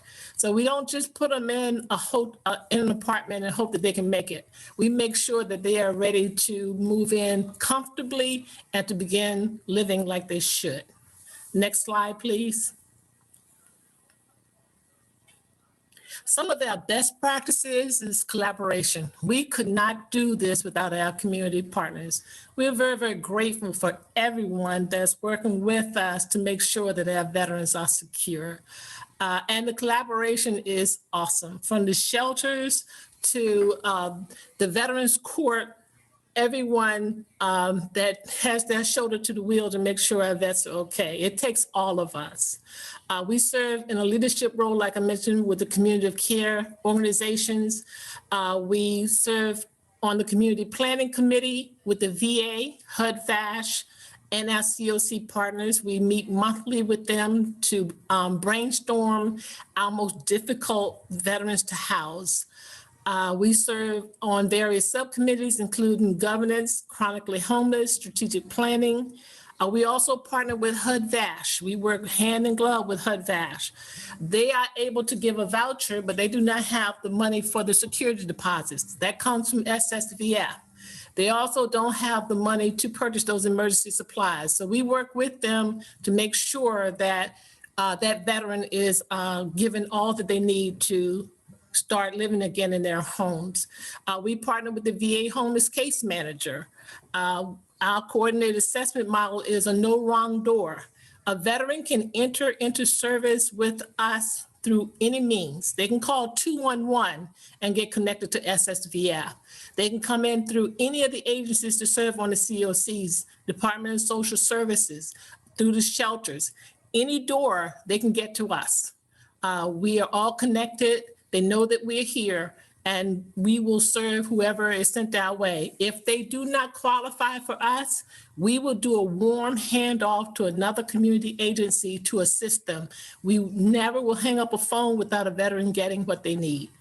All case managers are SOAR certified to assist veterans in getting SSI and SSDI benefits. So if they do not have income, that is not a deterrent to service. We will help them to get income so they can qualify for housing. Next slide, please. These are some of the challenges that we're faced with, and it's not just us, it's nationwide. Affordable housing, we don't have enough. The Eastern Shore of Maryland is referred to as the land of pleasant living, so a lot of people come to the shore to retire. A lot of these are seniors who take up a lot of the affordable housing. So we are having a pinch for that. And like I said, it's a nationwide phenomenon. It's not just us. Our close proximity to Ocean City during peak seasons, hotels are very difficult to get. So even doing emergency housing, during the spring and summer, we are in a pinch to find a place to put people. Shelter space is very limited. We do have additional shelter during cold weather season. However, a lot of people do not want to go to shelter.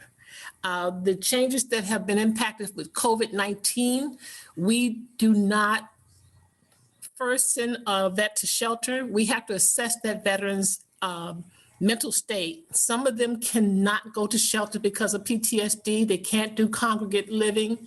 They need to have space. And David gave us some real good insight into what some of these veterans are dealing with. So we are very, very cognizant of where they are mentally. If they cannot do a shelter, we can put them in a hotel for 45 days. And thanks to all the additional funding that came in through the CARES Act, since May of last year, we got an additional $500,000 plus. We have been housing veterans in hotels since then. We have served over 36 veterans in hotels for emergency housing while we're waiting to put them into permanent housing. Hundreds of thousands of dollars have been paid out to the area hotels for these veterans. And that also helps the hotels to stay open. It also keeps them in a job, and as well as help our veterans. So we have been doing that, and now we're looking to move them from hotels to permanent housing. With the moratorium on evictions that is being extended, that also limits our ability to permanently house. So what the VA has done in giving additional resources for emergency housing has been a boon for our community. It has get our veterans off the street. We are going to work and work and work till we work ourselves out of a job. That's the way I look at it. Our job is to make sure there's no homeless veterans. It's a sin and a shame to say that we have any veteran that is homeless. That should not be.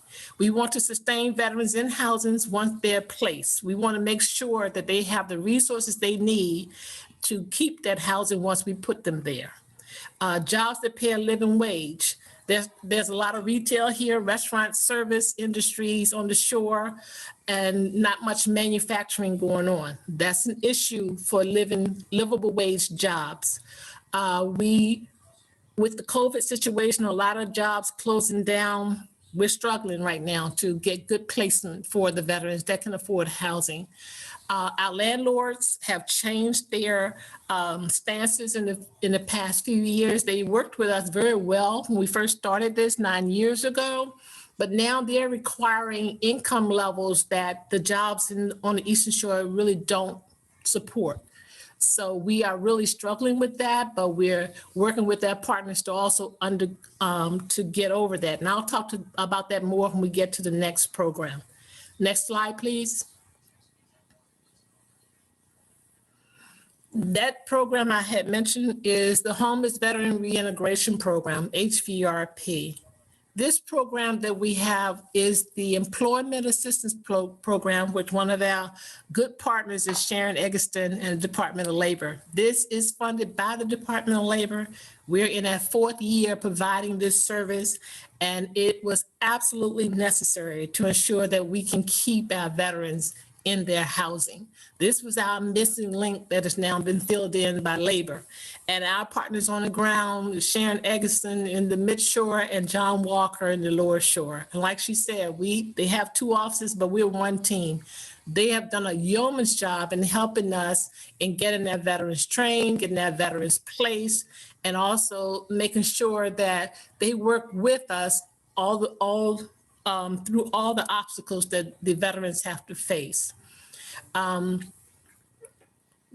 We need case managers who could concentrate specifically on employment, which is why we went for this grant. We also need assistance with transportation to job interviews and development of long-term transportation solutions with employers. We're still struggling with that on the Eastern Shore.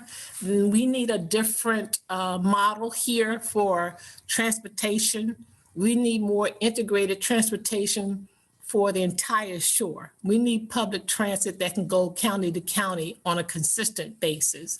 And until we can get that, it's going to continue to hinder our employers and our veterans who we're trying to get employed and housed. We also needed additional resources for appropriate clothing, tools, and training. That is why we went for this program. That's why we do this program. We now have resources through this program to make sure our veterans who want to work can work, and we can train, make sure they get the training they need to get positions here on the Eastern Shore, thanks to our partners with Department of Labor here. Next slide, please. HVRP and SSVF system integration. Of course, the answer to housing stability is income. Sources of income for the veterans are VA benefits, SSI, SSDI, and of course, employment. The most sustainable income is from employment, and it is essential that the veterans be placed in positions that pay that living wage. We are looking at the apprenticeships. We don't have a lot of them on the Eastern Shore, and we need more paid apprenticeships. Hopefully, once we get through this COVID situation, that will get better for our veterans, because we do want them to have a career track. We don't look for the low-hanging fruit survival jobs, but at this point with COVID, we're having to take what we can get with our veterans to make sure that they have some income flowing in so that they can sustain housing and qualify for housing. Because like I said, the landlords are looking for sources of income. Next slide, please. The service area for HVRP overlays the SSVF service area for our program. We cover all counties on the Eastern Shore of Maryland, but we also cover Accomack County, Virginia, and Sussex County, Delaware. Pre-COVID, our case managers ran all these counties to make sure that they were meeting up with veterans and doing their intakes and getting them what they need. The homeless veterans that qualify for SSVF also qualifies for HVRP. Also HUD-VASH, if they qualify for HUD-VASH, they qualify for HVRP. The two programs are natural progression of each other. Veterans are referred between both programs on a consistent basis. We make sure that the case managers in both programs are talking, their case conferencing these vets and making sure that all areas that the vet has any challenges in are being met. As the service area for HVRP is larger than SSVF, we are able to refer veterans to other SSVF providers. Let's say we are dealing with someone in Sussex County, Delaware. Of course, if they need housing, we're going to refer them to the SSVF office in Delaware. We work with them as a partner agency as well. And one thing we've learned on the shore, our veterans migrate from area to area. They don't stay in one area. We had quite an influx of people that came in from Delaware for services.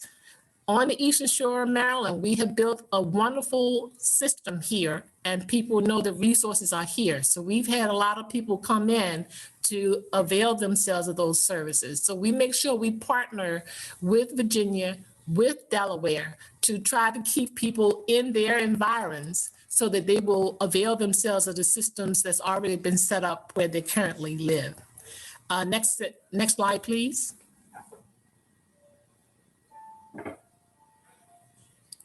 Serving the veterans in both programs keep the veterans positively engaged in improving their situation. We work with these veterans and try to get them to understand that we're here to assist them, but it's up to them to improve their situation. We can put them in an apartment. We can get them a job. We can connect them to mental health services, behavioral health services, but it's up to them to work to better their own situation and to get themselves stable. They have to partner with us to help them make their lives what they want their lives to be. There are 2 case managers working with them at all times. This encourages the veterans to focus on their needs and making an effort to self-resolve where possible. Due to the monitoring requirements of HVRP, the veterans are aware that their progress will be followed for a period of time.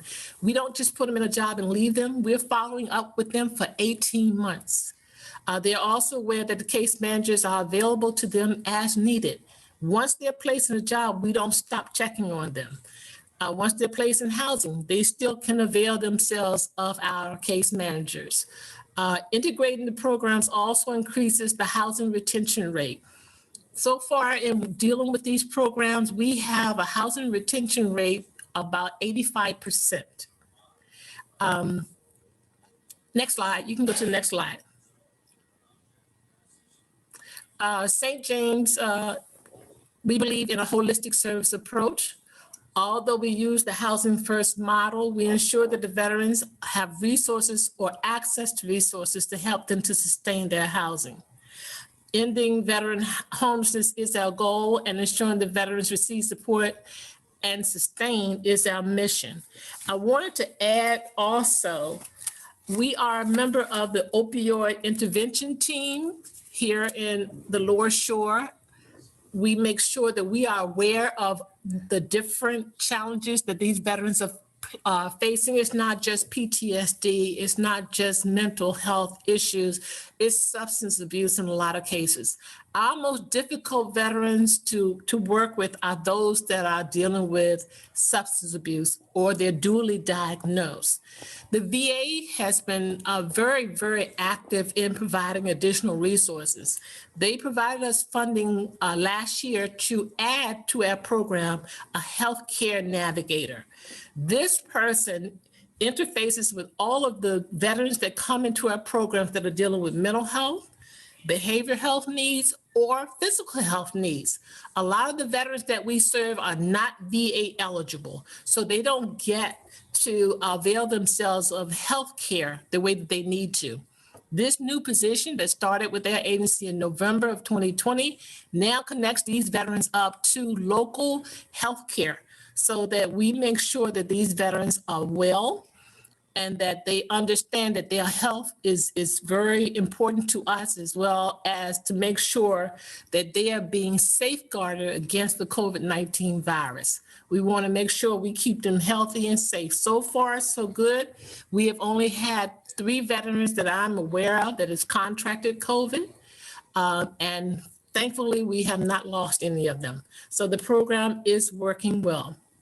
Are there any questions?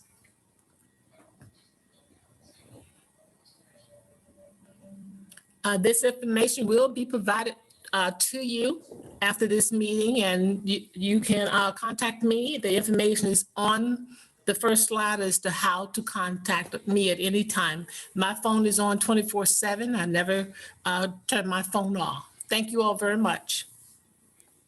Thank you so much, Dr. Chambers. Wow. You're actually an excellent speaker and an excellent presenter. I want to personally tell you that. And also, it sounds like you guys have been very, very busy. I mean, very busy since COVID has come into place. It seems like you guys have been doing a lot of boots on the ground, so to speak. So thank you so much for your service and your time. We're going to now have an open dialogue. We're going to segue into that because we're not going to do the breakout sessions at this time.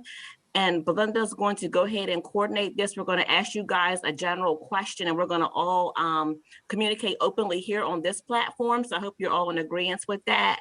So I'm going to turn it over to Belinda, and then I will be the last person speaking to close out. So thank you. Thanks, everyone. We had hoped to kind of have smaller group sessions to have more in-depth conversations about the intercepts, but this conversation can continue. So we hope that it will continue beyond today and that we'll have other opportunities. But in the few minutes we have left, I did want to touch on the issue of disparities. And I wanted to ask each of the speakers if they could unmute themselves and talk a little bit about disparities that they see in their agencies, in the system, how you think we might be able to track these disparities and how we might be able to end some of these disparities. So I will leave it to the speakers to discuss. If I can, I think one of the first and easiest steps is for each program or each kind of intake where a veteran might have interactions with somebody in our profession to make sure everybody's just asking the question, have you served? And then also keeping that question on any intake forms so that you can track the veterans coming through and make sure if it is checked, make sure you have the resources available. If you need anything, please contact my organization. We can drop them off at any of your programs, brochures, or anything for any kind of programs. But I think really it's just about asking that question and identifying the veterans as they're coming in, because not all of them will put it out there at the front. So I think that's the biggest step for recognizing it, and not always that veterans look like me, but can look like you as well, Belinda, or anybody in the room. So not just looking for the ones that look like me. And with the VA, they recently did a training on disparities. Our funders are focusing on that. We do collect the demographic data. Our COCs also collect demographic data. We are tracking who is asking or availing themselves of services, and we're reaching out to communities that are not. One thing that I'm aware of, just based on my history, some communities, they work together themselves, and that's mostly Hispanic. We don't have a lot of them coming into the system. We don't have a lot of Asians coming into the system, but they are here. So we want to make sure that we are getting the message out that we are open and available to everyone. So we do track that demographic to make sure who's getting service, look at how they're represented in the community. If we're seeing that services are going mostly to one population, we want to ask ourselves the question, are there people in other communities that need us? And we're looking to see how we can do more of our outreach to target them. Another thing we have done is to have information transcribed into other languages. You know, sometimes we don't have the ability to really get into those communities the way we need to. So we need to go the extra distance to try to make sure we're communicating in the way that it'll be more inviting and welcoming to others to come and allow us to assist them. And if I may just add to what Dr. Chambers just said, I do a simple task. I look in the courtroom and I see who's in the courtroom. And I'm constantly asking the question and challenge the team members that we need to reach certain groups. I'm looking in the courtroom and this is not right. So it's a constant question. It's a constant review. It's something that you have to do on a daily basis to make sure that you're not missing folks. And Mrs. Nichols knows that this is a constant question I ask of the lawyers and everyone else involved. Why aren't we serving this population? Why aren't we doing this? What do we need to do? And so I certainly appeal to folks to not just go along, but look at who you're serving. Look at that, and then ask yourself the question, why aren't we serving other populations? And then you have to take affirmative steps to do it. You have to do the hard things. You have to contact the court commissioners and the police officers and other folks that are coming in. I don't like to see a courtroom just certain types of people. We need to offer these services to everyone. And so I know it's an ongoing problem. It really is that we're not reaching certain groups. And I can piggyback off of Judge Jude's statement, and to his point, we as problem-solving courts throughout the state of Maryland, not just veterans treatment courts, but drug courts, mental health courts, family dependency courts, we all collect statistical data in which we have to provide to the state of Maryland quarterly in regards to the populations that we are serving, and understanding that the demographics are different throughout the state of Maryland, but knowing that there are not particular demographics being served by your program, you have to readjust. You have to focus on what you need to do to bring that particular population into your program so they can also receive the services. We have gone as far as looking at just one particular demographic that I know that Judge Jude and I have discussed repeatedly, the Hispanic population. There is a very heavy Hispanic population here in Dorchester County. Also, you see them with the H-2B visas and when they come to work and things of that nature. But you will find that many of them, as Dr. Chambers state, they resolve their issues within their communities. Not oftentimes do they contact the police for resolution or the courts for resolution. So if they're not making contact with the criminal justice system, it's that much more harder to find them, to understand what the particular problems are. And with the Hispanic population, a lot of their issues involve alcohol. But you will find that, again, still they don't involve themselves with the criminal justice system, but understanding that we as a judiciary are making that attempt to focus on all populations and providing services to all populations. And we have, as a judiciary, printed our materials, our program materials in different languages so that we can reach those communities as well. So it's very important to take all the necessary steps you can to provide services to a broad populations rather than just one particular population in itself.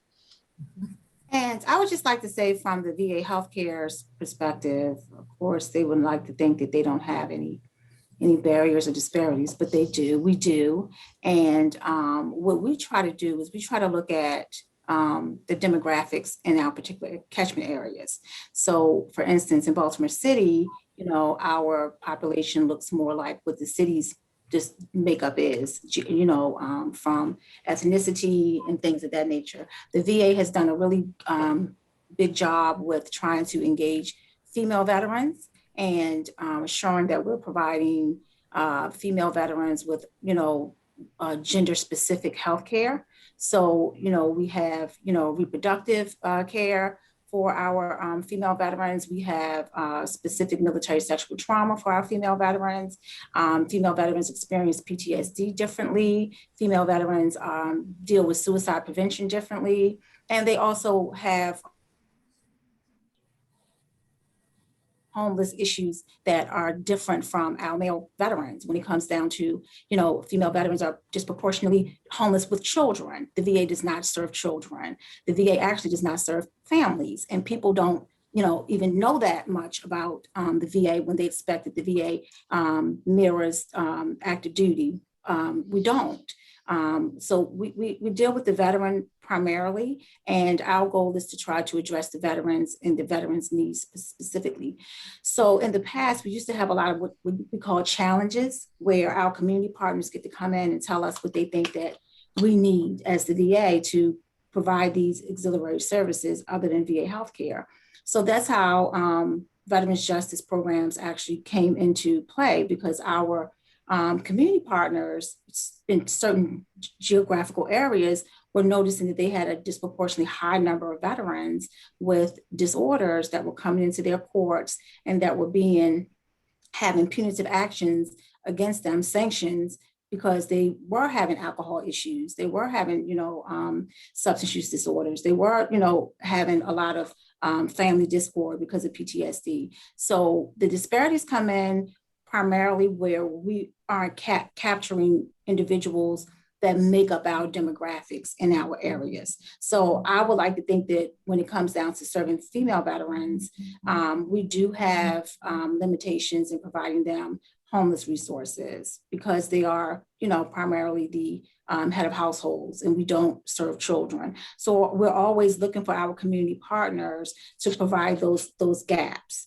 We do have Diakonia out on the Eastern Shore that does provide shelters for families, but the VA does not, at this time, aren't able to take over supervision of the children part. So we would have to collab with the local Department of Social Services to be able to house a homeless family. So those are the kind of barriers that we find where we can't provide services to the whole veteran when it comes down to providing these auxiliary services. So when we start providing one service, then it starts to be another service and another service.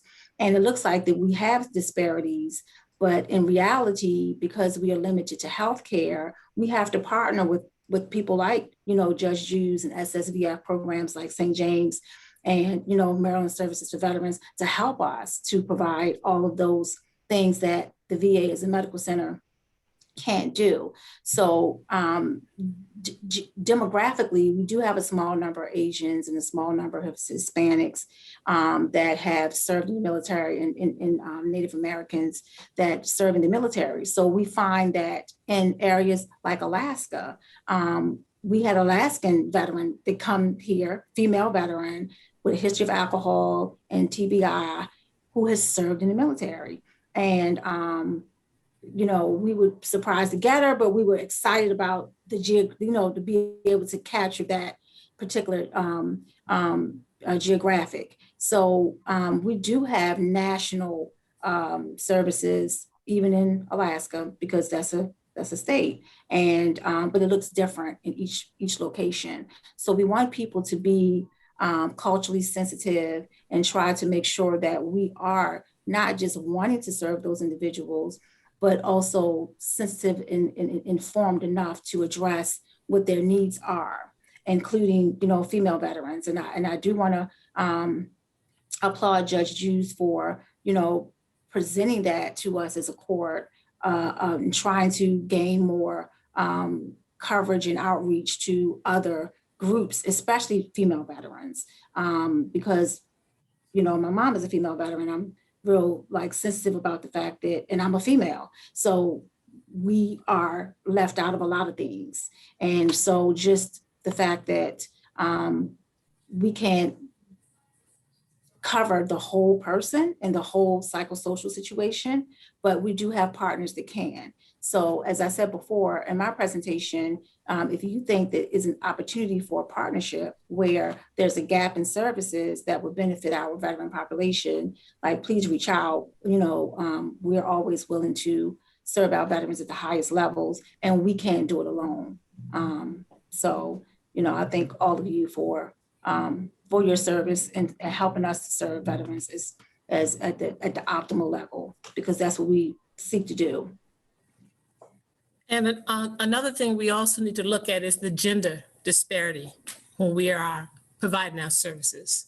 We need to be more welcoming to everyone and to make sure that we are not making anyone uncomfortable that comes through our doors. So the gender disparities is also an issue that our providers need to be retrained to be more sensitive to. And also I wanted to state that domestic violence is not just a female issue. We've dealt with male service members that have been abused in their homes, especially elder people are being abused by family members. So we need to look at it with a different lens. All sexually abused veterans are not female. We've had males that have been sexually abused in the military who are so mentally impaired because of it, because they don't want to admit this has happened to them. So all PTSD is not due to being in active military combat. Some of it comes from the treatment they receive while being in the military, both male and female. Once I realized what some of these veterans were coming in with, then we were able to provide them with a different level of service with more sensitivity. So we as providers need to open our minds to just who's coming through these doors is not what it looks like, and take that deeper dive and allow them to talk. I'm so glad we have that healthcare navigator. Our person happens to be a licensed counselor who has a good ear and can pick up on things. That's such a wonderful addition to our staff, but we need to be open to who's really coming through the doors and be more sensitive in how we're providing that service. And I'll go back to part of my presentation when I spoke of having that conversation with the veteran, and listening is a huge piece of it. We can speak to that veteran all day, every day, but we also have to listen. We have to listen for what their needs are. We can't just suggest this may be a good idea, this may be a good idea. You have to listen to find out what they need. And they're not always going to tell you. They're not going to be straightforward. You're going to have to dig a little bit to get to what they need, but you really have to listen. You have to listen. I know that I have found that veterans who have had trouble with the law have had issues either prior to the military or after the military. And they probably got discharged from the military other than honorable because of their mentality that occurred prior to the military. Like if you're a homeless teenager prior to the military and you're living on the streets and you're breaking and entering just to survive, then you realize that, hey, I can go in the military, you're there, you're doing the best you can, but you haven't dealt with the mental aspect of anger management, which eventually gets you put out of the service. And so then you come out of the service, you have a mental health issue, you have a criminal background, and you're going to revert back to what you know best. You're going to continue to break and enter until you are caught and sent away. So when you walk into my office as a DVOP, I'm listening to you. And I realized that this all started before you even went in the service, but I'm thankful that you got in the service, at least provided you some stability for a short while, even though they never assessed you for a mental health disability, but you do have one.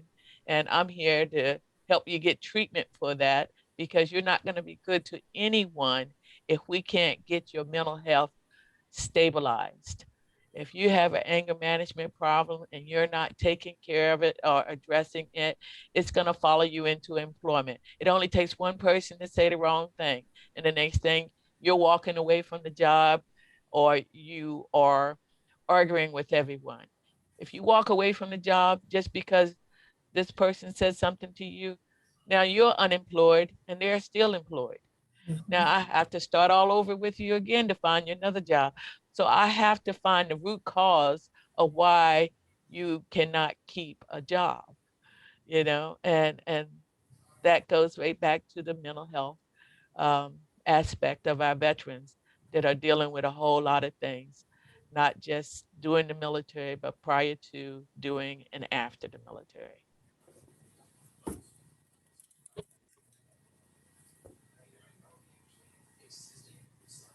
Does anyone else have anything to add? Okay, well, the hyperlink to the evaluation for today is here in the chat box. Kelly put it on there just a few minutes ago, and it's come to my attention. Someone did message me and let me know there is an error on there. So disagree is on there 2 times. It only needs to be on there once. Okay, so once you click that and you're making your selections, just know that it's on there 2 times. Only needs to be on there once. But thank everyone for joining in today. It has been an excellent presentation and conference. All the speakers were wonderful, and a special thank you to Ms. Nichols for coordinating with us and coming to our meetings and attending and just helping us make everything come to life here. We really appreciate you. And I wanted to also say that you guys will be receiving a follow-up email at some point next week as well. But before you log off, there is a 5-digit PIN that we're going to give you to prove that you stay to the end, because I'm looking down here at the numbers and I see about 10 people left. So do not share it with them since they logged off before time, okay? So go ahead and get your hyperlink and print out your evaluation. But today's PIN number is, so get your pins ready, okay? This needs to be on your eval, 28578, okay? 28578. And we thank you all so very much for joining in today. It's been excellent, excellent, excellent. Special thank you to Belinda Frankel on her 7th annual. So kudos to Belinda. And thank you so much, Katie, for joining in all the way from Texas. So thank you so much. So everyone have an awesome weekend. We look forward to speaking with you in the work group and look forward to seeing you all next year at the 8th annual. So take care, okay? Thank you. Thank you all. Care. Thank you. Well done. Thank you. Thank you, Belinda. Oh, my pleasure. Thank you for joining. Thank you. Yeah, good job, Thank guys. you, Joe. Appreciate you, Thanks, Joe. Kelly. Have a great day, guys. Thanks, everyone. Thank Thank you. Great job. Have a good weekend. I don't see the link. I'm not seeing it either.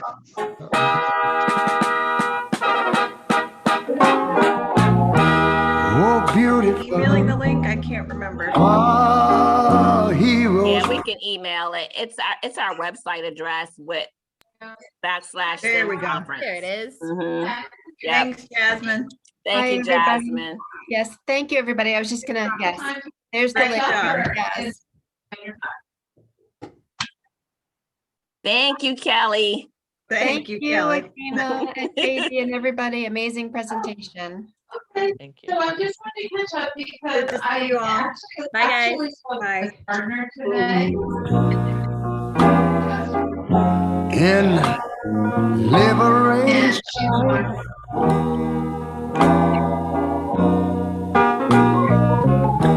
Who more than self?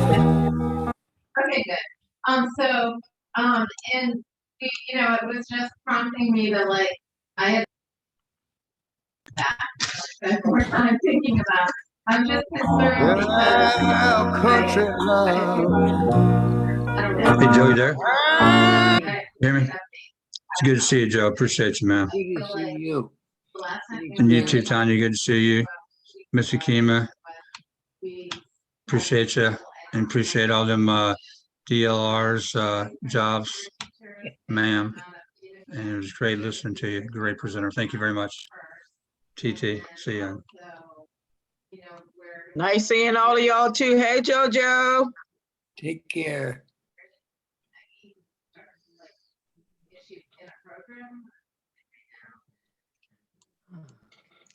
TCAT 3 out of 5.